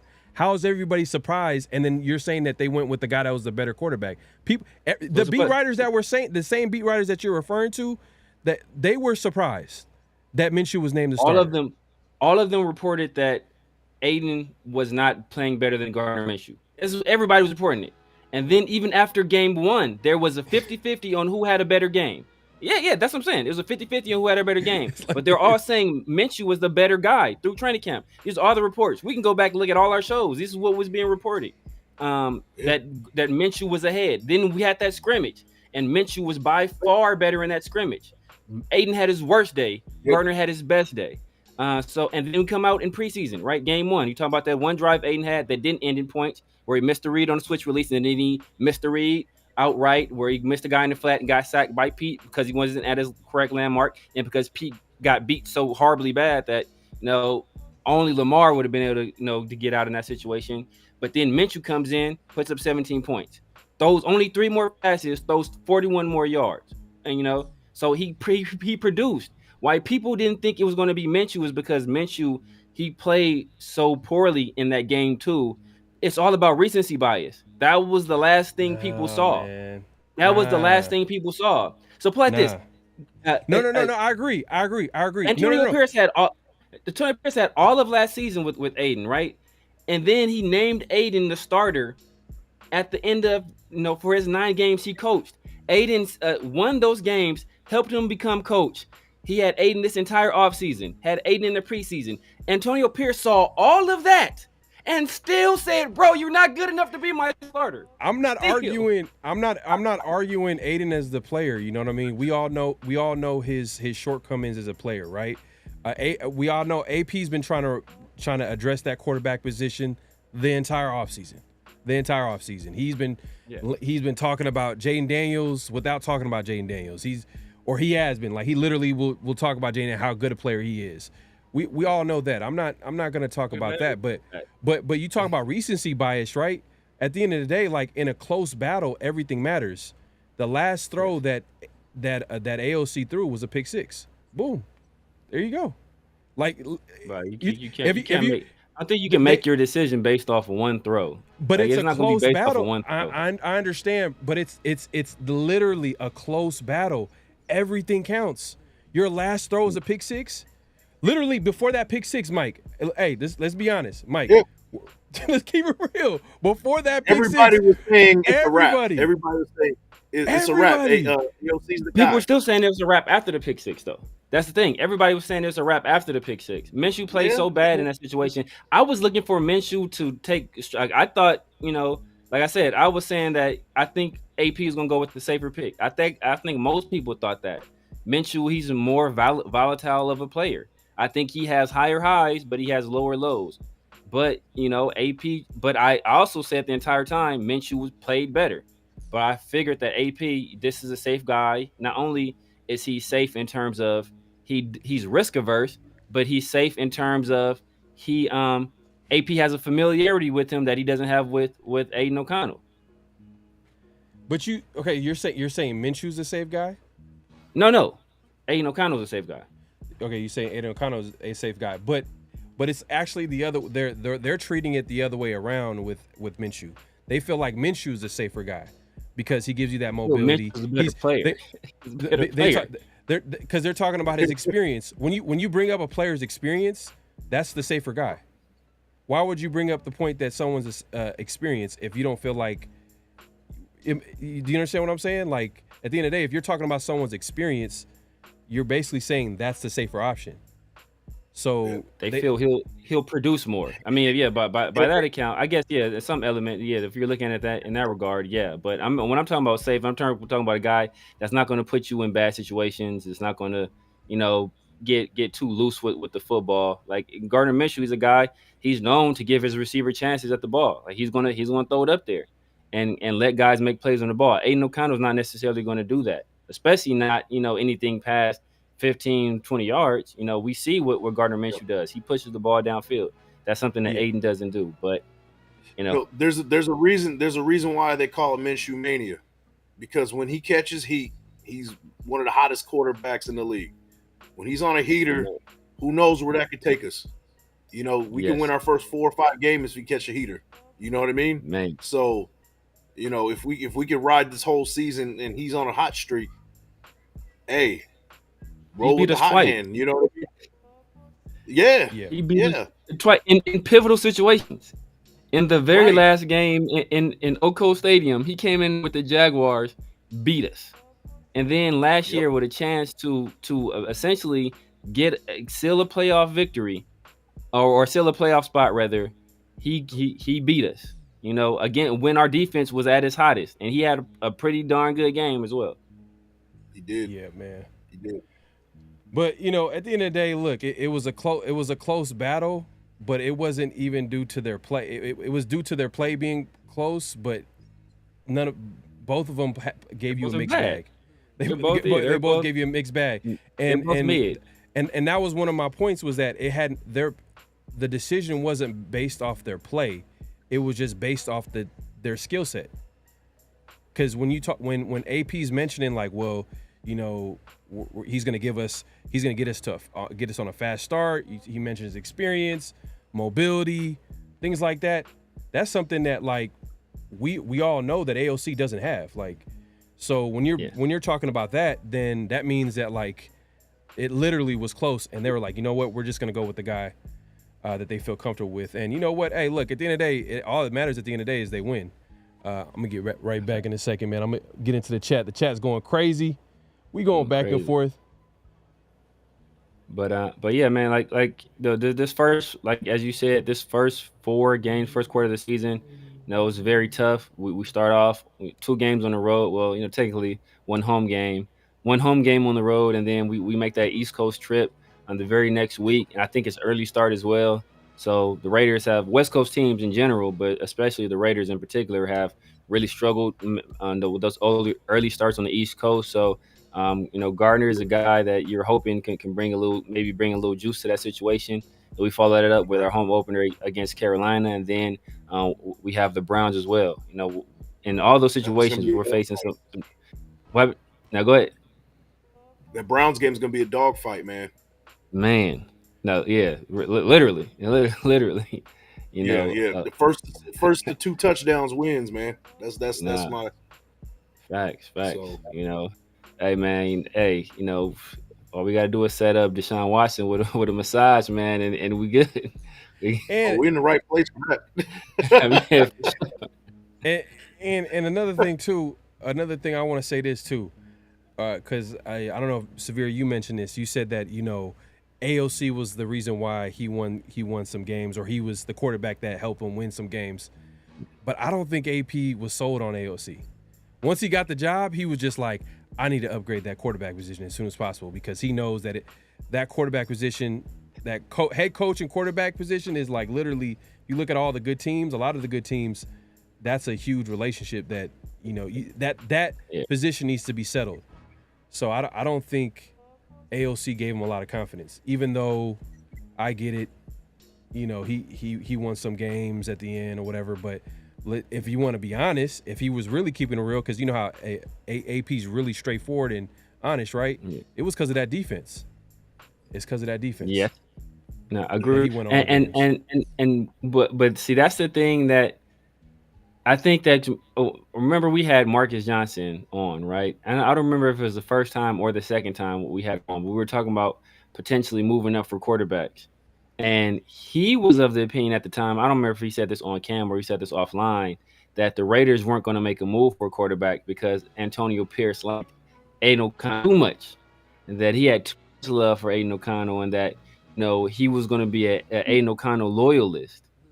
And and I didn't necessarily know how I felt about that. I just know that we have been doing all this research on quarterbacks, doing all this talk about quarterbacks. So unless Antonio Pierce was playing some kind of 3-dimensional chess, I felt that we were going to be interested in the quarterback. And obviously we weren't able to draft one. I think that at the end of the day, Antonio Pierce showed that he didn't have faith in Aiden O'Connell as a starter for this team, right? By naming Gardner Minshew the starter. So I think that he still likes Aiden O'Connell. I think he's going to be a contributor on his team. As I said before, he's going to start some games for us this year, and we're going to need him to win some games for us this year. So, I support the guy if he gets in there. I hope he's able to make improvements in the area that he needs to improve, and I hope he takes, he utilizes this full complement of weapons that he has to their fullest.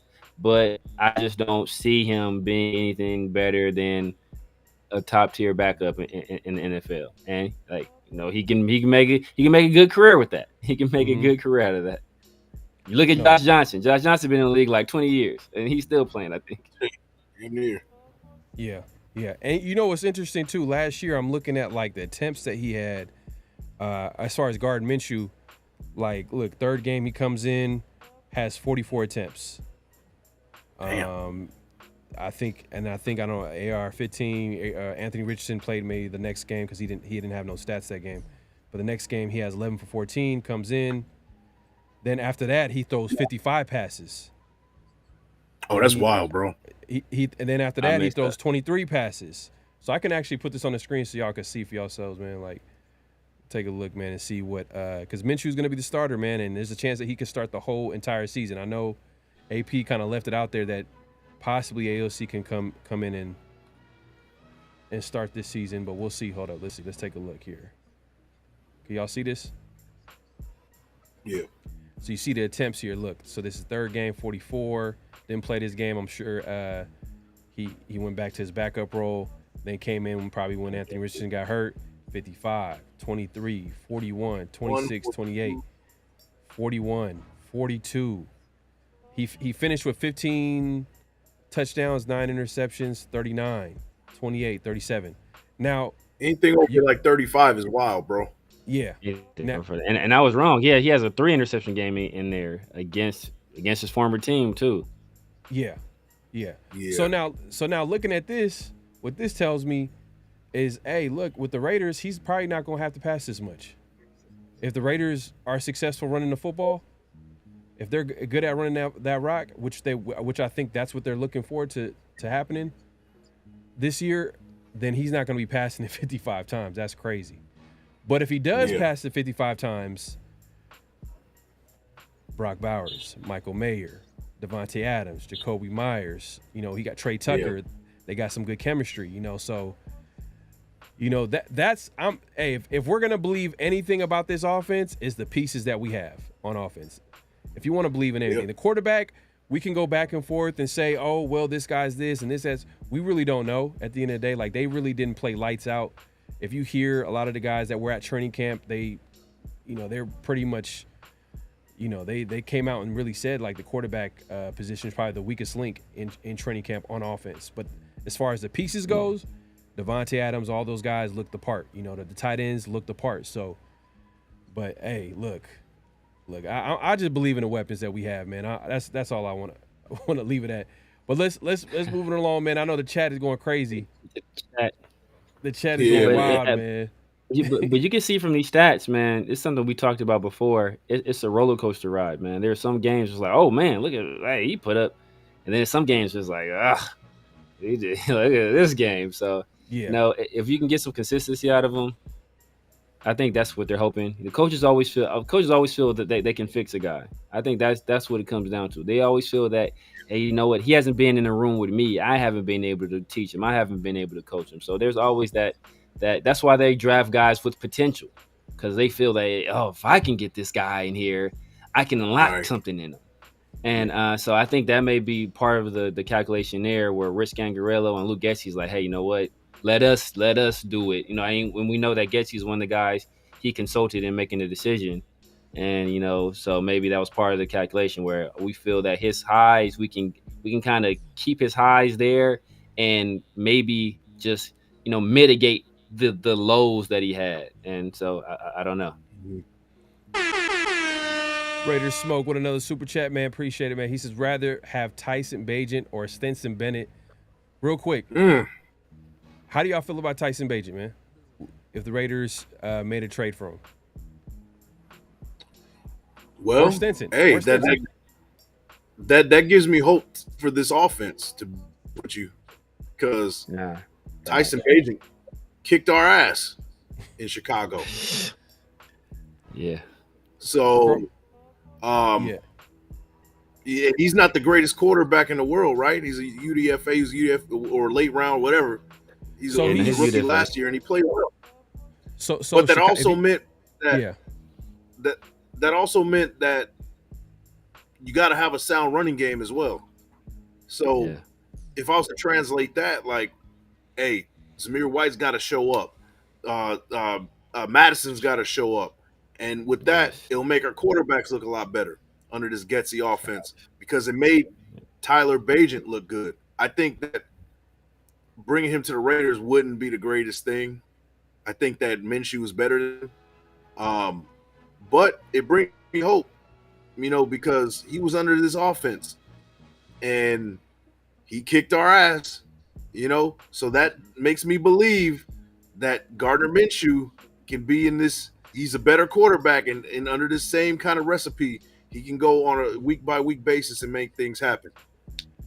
If you're talking to a Chicago Bear fan, they really like Tyson Bagent. They said that he got a lot better this offseason, looked good in preseason. My guy Ray kind of threw it out there the other day. So, and he's familiar with the offense, gives you mobility, a little bit of arm. Another guy out there that can come in and like learn the offense and probably get it at this point, in the offseason, and get instead of getting. He just learned the offense last year. Yeah, but probably the verbiage might be different. I don't know if the verbiage is going to be the same. They might be, that stuff like that. Yeah. But as far as like picking up the offense, he'll recognize things a little quicker, because he was just in the offense last year, like you said. So I'm not sure the Raiders make the move. I think if the Raiders make that trade for Tyson Bagent, man, that's just a bad look.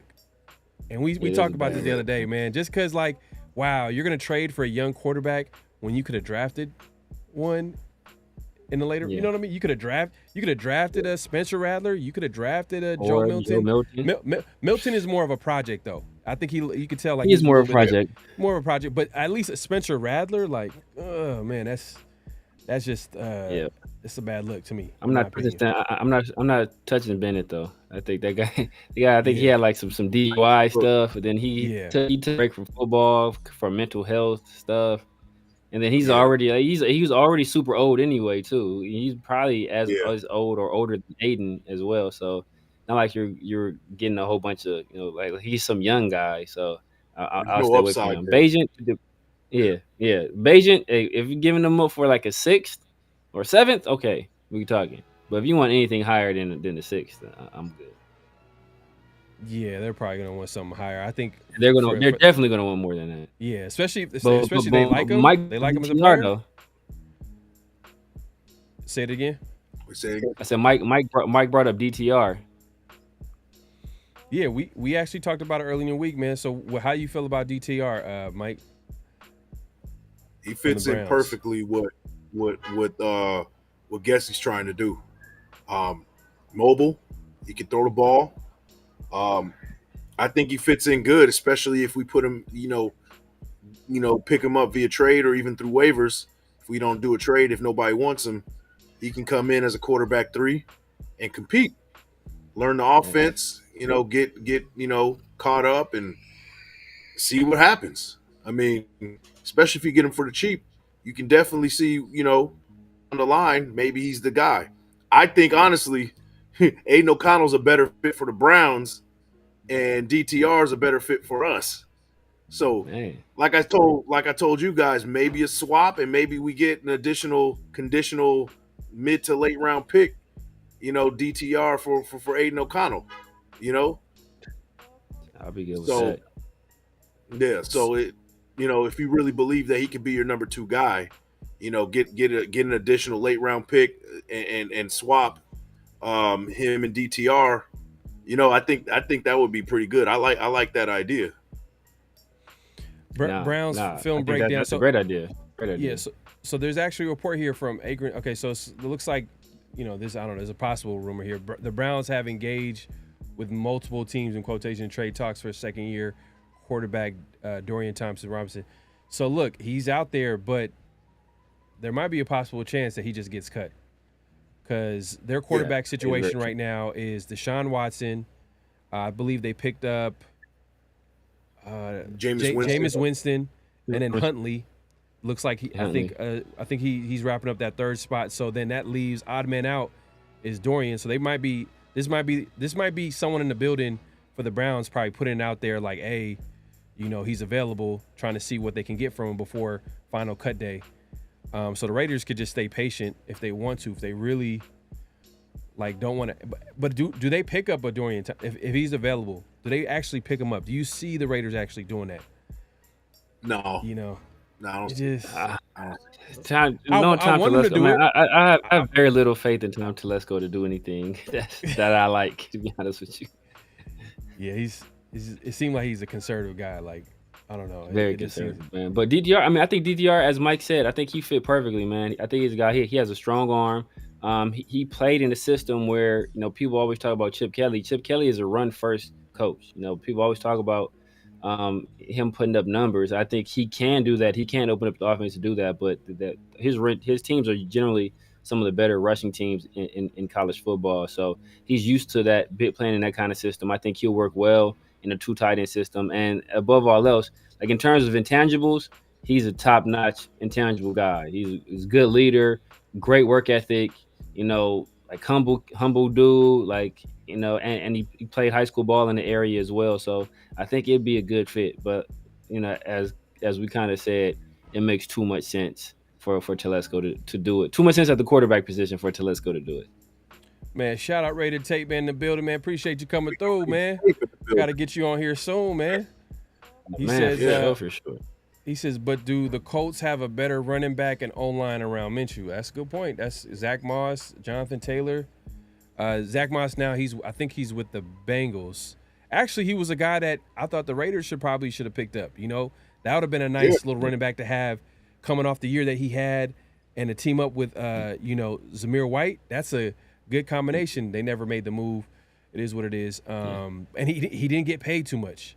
If you've seen the contract, it wasn't like, the running back contract, like if you're not a top 2 guy, like you're not going to get paid at all, or top 3 or whatever the case may be. But he says the O-line, it's a good point. Like is the O-line, right now the Raiders feel like they got some pieces, but it's, they need to get healthy. There's some question marks. Yeah. They need to get healthy. Cole Miller just got back this week. JPJ, he's getting back from that concussion. That right side is still, Thayer Munford is either guy, is it DJ Glaze? So we need to figure it out fast because we got Khalil Mack, Joey Bosa, first game, second game, Baltimore Ravens. Fast forward to that fourth game. You guys mentioned it earlier. Myles Garrett and company, man. Like we gonna have to figure that out as soon as we can. It's a gauntlet. Man. So and maybe that's why you get a guy like Minshew comes in. You want a guy that can move. They can run away maybe from these pass rushers just a little bit, Because I don't think AOC could run away from Max like he, like he. Because I know everybody was going crazy off him running away from Max the other day in training camp. Yeah. One person in particular. hashtag ball security. You thought that won him the job right there, bro. You just thought that like. Man, it's at this moment I realized he was QB1. Yeah, man. But look, one final extra point. We forgot about this, man. One final extra point. And I'm gonna pull this up real quick. And earlier in the week, the Broncos, the stinking Broncos, the Donkeys, they announced their starter in Bo Nix, the guy that they drafted. I think number 8 overall, number 9 overall. It was top 10 pick. But Bo Nix ended getting drafted in, and Sean Payton was sitting down with the media, and he was talking about how the process of getting, Bo Nix, right? So this is what he had to say, and he had to name drop the Raiders in this one. So let's go ahead and pull this up here. Oh, people love name dropping us, man. Oh yeah. There you go. Yo. Oh, my bad. The Raiders, and so our concern right behind us were the Raiders, and then it was like, well, call the Raiders and tell them we might want to move back to see if so there was this, they didn't want to move up, and then there's that minute you wait and then we'll stay put, and the Jets make their pick, and then here we are. What was the reaction like in the draft room? It was outstanding. It was outstanding. It was. Did you see it? It was amazing. They were cheering. I mean, somebody in the building told me though, because this thing was kept under wraps. Like I'm telling you, as somebody who was digging on this story. You know? So, man.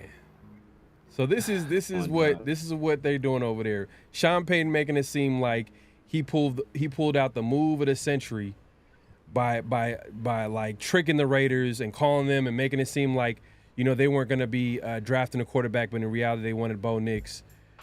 I hope Max Crosby and Coots have like 10 sacks combined, throwing Christian Wilkins, man. Because at the end of the day, I don't think the Raiders were really big on Bo Nix. I remember early on in the draft process, they were asking AP about certain quarterbacks, like the Bo Nix is JJ McCarthy. JJ McCarthy, oh man, like he come for that pro style offense. He was just saying like very generic things. Oh, Bo Nix, man, how many starts did he have? Like it really mattered, So I don't even think that it really, like, this is just a classic case of like Sean Payton, definitely big ego. And Mike, I agree with you, man. What has he done since when? Like when's the last time he's done anything as a head coach? I mean, I know he came from the Saints. He had Drew Brees for all those years, but outside of having Drew Brees, he hasn't done nothing. And now he thinks he has his guy in Bo Nix. But we're gonna see real quick what it's gonna look like. I think we play the Broncos at some point in the season, but I hardly believe that the Raiders were interested in getting Bo Nix. If they really wanted Bo Nix, they would have traded up and got him. Bottom line. Yeah. But and here's the thing, man. Just like Will Smith said, man, keep our name out your effing mouth. Enough. Let the pads talk week 8.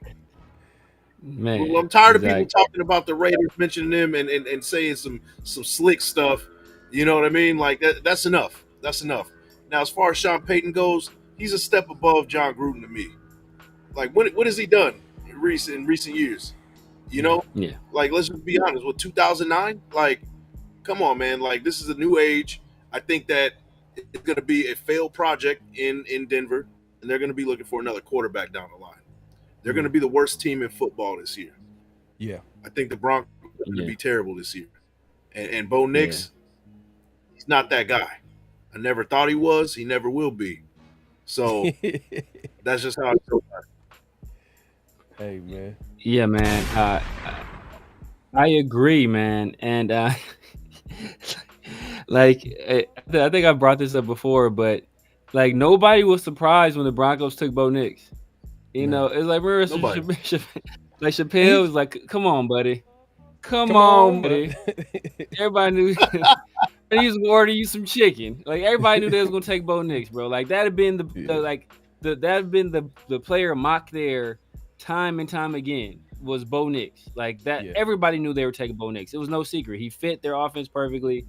He was a little bit more experienced. He's a little bit more pro ready, so he can come in and you know help the team immediately if need be. So like it wasn't like like you weren't pulling some fast one. It's like I called the Raiders and said, look, guess what? We might want to trade back, so they wouldn't trade up. Right. Got him. Like, come on, dog. You're not fooling. You're not fooling anybody. They were like on the other side, like, why did you call? We don't care, bro. It's like, go ahead and reach terribly for a quarterback. Should be picking the second round. Go ahead, man. Make our day. Yeah. Like, yeah, and that's a good comparison, man. A step above John Gruden, because you can argue John never really developed a quarterback. You know, he's usually coached really veteran teams for the most part. Yep. And Sean Payton, you could say the same. I mean, like he went ahead and he signed Drew Brees. Hey, it worked out. It was a match made in heaven. They had some good offensive football teams. They also had a lot of 7-9 seasons. Drew Brees at quarterback did have some 7-9 teams because they had a lot of offense but no defense. And they had that Super Bowl, obviously big year. You know, definitely with Hurricane Katrina, like that was like a huge thing. You know, I think Reggie Bush was part of that team as well. Yeah, man. It's hard to win a Super Bowl, but I just feel like, you know, Heisman Trophy winner Reggie Bush. Exactly. It's gonna be interesting. And I thought it was real interesting how, like, I didn't like this. You could hate on Russell Wilson all you want, but it just felt like Sean Payton was trying to throw Russell Wilson under the bus a little bit. Definitely. Like, it was so obvious. It was like, damn, bro, like, yeah, like, and Russell like literally said like they were on a winning streak. He had a team winning, and they tried to tell him to take a pay cut. Yeah. So they asked him early in the season, and Russell ignored it, played well. And then he go out there, beat the Chiefs, and during the bye week, they ask him again. Like, bro, I told you no already. Like, why you asking me again? Like, the answer ain't changed. But like, if anything, I just beat the Super Bowl champions, our division rivals. Like, the asking price should go up. Damn it. Mm-hmm. Yeah. And like did he call somebody else from Russell Wilson and be like, look, like tell Russell Wilson we don't want him to take a pay cut, so that way when we ask him, it's like got him. Like, dude's a clown, man. My guy ready to smoke with another super chat, man. Appreciate the support, my God, man. Hey, look, we gonna have to link up, man, during the game. Are you gonna be at that Chargers game? That first game? Hey, bro, you gotta pull up. Gotta pull up for sure. Man. He says he's still living off that Super Bowl and that weak ass movie. Drew carried his ass for years. Bo Nix will be a bust. Big Mike, you're right. Yeah, facts, 100%, man. Sean Payton was almost our coach, man. That's what's scary. Sean Payton was almost our coach. Man, and, you know, we would have been disappointed. Jerry Jones pulled him to whatever room he has, and you know, I don't know if it's a P. Diddy situation, but he put him to whatever back room he has and convinced him to stay with the Cowboys as the offensive coordinator. But basically, Al Davis had hired him, and Sean Payton had accepted it. All I know is when I heard that Bo Nix didn't like the Auburn, he said something about the Auburn fan base being toxic or something like that. I was like, yeah, you shouldn't be coming to the Raiders at all. Like, you shouldn't come, bro. But you shouldn't come to the Raiders at all. No mental fortitude. His dad played for Auburn. No. He grew up an Auburn fan, and he went to Auburn, and he fizzled out, and then he dipped. Yeah. Yep. Yeah. Yeah, man. Hey, look. we'll see how it shakes out. Bo Nix, the Dink and Dunk Meister, is going to be playing us October 6th. So that's like the fifth game of the season. So we'll see what the Broncos offense look. It might look a little better. I mean, he might be a fit for that offense, but we'll see what he does against his defense. I know Max Crosby and them are going to be ready. I can see them trying to, like, because football is chess. Like, they're going to try to throw a lot of short passes to negate the Raiders pass rush. They're going to try to run the football. They're going to try to do stuff like that. But, hey, if the Raiders rally and tackle, they're going to have to take a shot. If the Raiders are going to be ready. Let's put it that way. They're going to put it that way, man. But I thought it was interesting that for him to just say that and make it seem like the Raiders were really trying to get Bo Nix. Like, come on, bro. No one believes that at all. No one believes that at all, man. Like when you bring the ugly girl to the club, like, yeah, man, I told her don't dress too sexy because I don't want everybody trying to get like, nah, bro, you're good. You're good. Yeah, you're good, bro. You don't have to worry about nothing, man. Look, Born Raider says crazy when they beat the Chiefs. That's the only time Mahomes has lost to an AFC West team on the road. Every other loss came in Arrowhead. Yeah, that is kind of crazy. Like, we haven't. Hey, that's another thing that needs to change too this year. Starting this year, Raiders need to take care of like some of these home games, these home division games, specifically the Chiefs. Yes. We need to. We've beat the Chargers left and right. Denver, we're on a win streak. I don't know. I don't even remember the last time they even won, to be honest with you. But as far as the Chiefs, every game that we've played in Las Vegas, they've won so far. So they've never lost at Allegiant, including the Super Bowl. I don't like that at all, bro. We got to end that as soon as possible. I don't want to hear that stat again. I don't want to hear that stat again, man. Y'all cracking up in the chat. Leo says, I like Bo in college. Now that he was a Bronco, I don't want to see him succeed. Yeah, thanks, bro. Hey, man, that's a true Raider fan right there, man. I like the player, but I don't want you to succeed now that you're a Bronco, man. Facts, 100%, man. Hey, man, this has been a great show. Appreciate everybody coming through, man. We were able to get into, obviously, they play the Niners. Should we even guess the score? I mean, nah, man. Last preseason game, Pierce announced he announced that there's not going to be any starters on our end. There might be some starters on the 49ers side. Hey, that's on them. If they want to risk injuries against players that's probably not going to be on our roster, they can do that if they want. But that being said, hopefully the Raiders finish out a W against the 49ers. End the preseason on a right note. I know the preseason games don't really matter, but just end it on a right note against the 49ers. But Big Mike, man, let the people know where they can find you and what to look forward to. Yeah, man. Shout out to the chat, man. It's been good interacting with you guys on this live today. Shout out to everybody that's been supporting. But you can find me at Big Mike Raider. Big Mike, one word, Raider. The second word is the first thing that pops up. You can do that on X, IG. Once a week, we're going to do Riding with Big Mike. And I do that once a week, either Wednesdays or Thursdays. And go get yourself some Men of Order, man. Men of Order. Some good stuff. And, yeah, man, thanks for the support. And that's about it. Next week, we got Around the Shield on Friday. There you go. Severe, man. Let the people know where they can find you, what to look forward to. Yeah, man. Y'all know what it is. The Severe Raider YouTube, the Severe Raider IG, Snapchat, all this stuff. Everywhere is the Severe Raider. We got the 50-50 show, it's Tuesdays now. We also got Around the Shield. That's usually dropping on Fridays. It's a special day. We have to move it because of the Raiders game tomorrow. And then, like I said, I got some stuff I'm working on with Protect the Shield, my boy Chris. And then 805, he hit me up. He's trying to get something cracking as well, man. So be on the lookout for this stuff, man. Going full speed ahead, man. This year, man. So, tap in with your boy. Hit that like, hit that notification bell. And another thing, we always ask people to like. We always ask people to comment.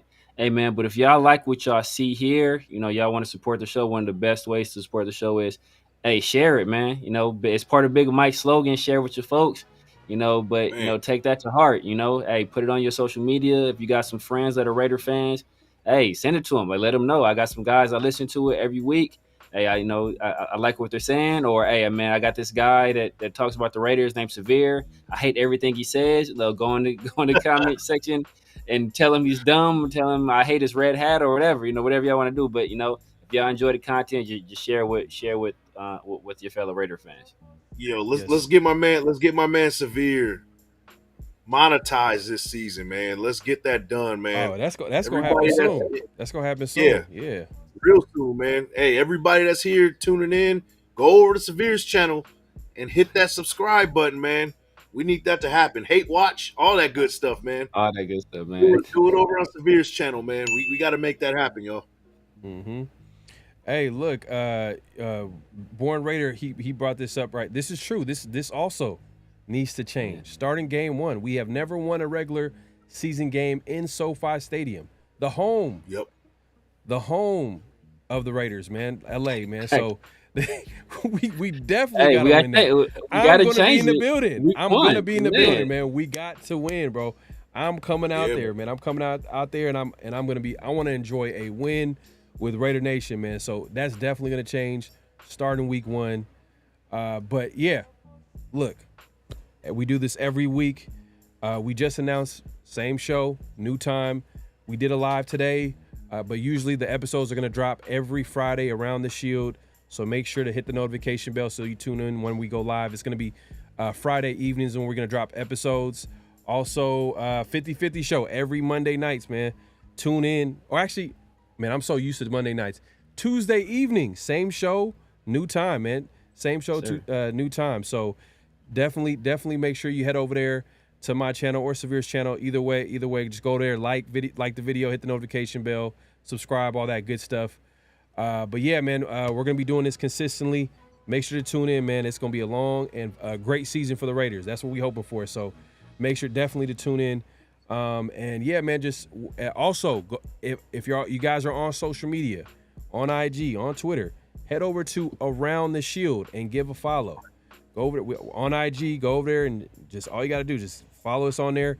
I know sometimes y'all don't have a lot of time to watch the show, but y'all down to watch clips. Hey, we're going to be posting clips on the IG page. Around the Shield on Twitter, we'll be posting updates, Raider news, all that good stuff. So make sure to give a follow on Twitter and on IG. So we appreciate everybody coming through, man. It's been a great show. Any last thoughts before we head out? Shout out to the chat, man. That you guys have been great tonight, man. It's been a pleasure. Yes, 100%. There you go, man. We'll see y'all next week. Hopefully the Raiders come out with a W tomorrow. And till next time, peace. Just win, baby.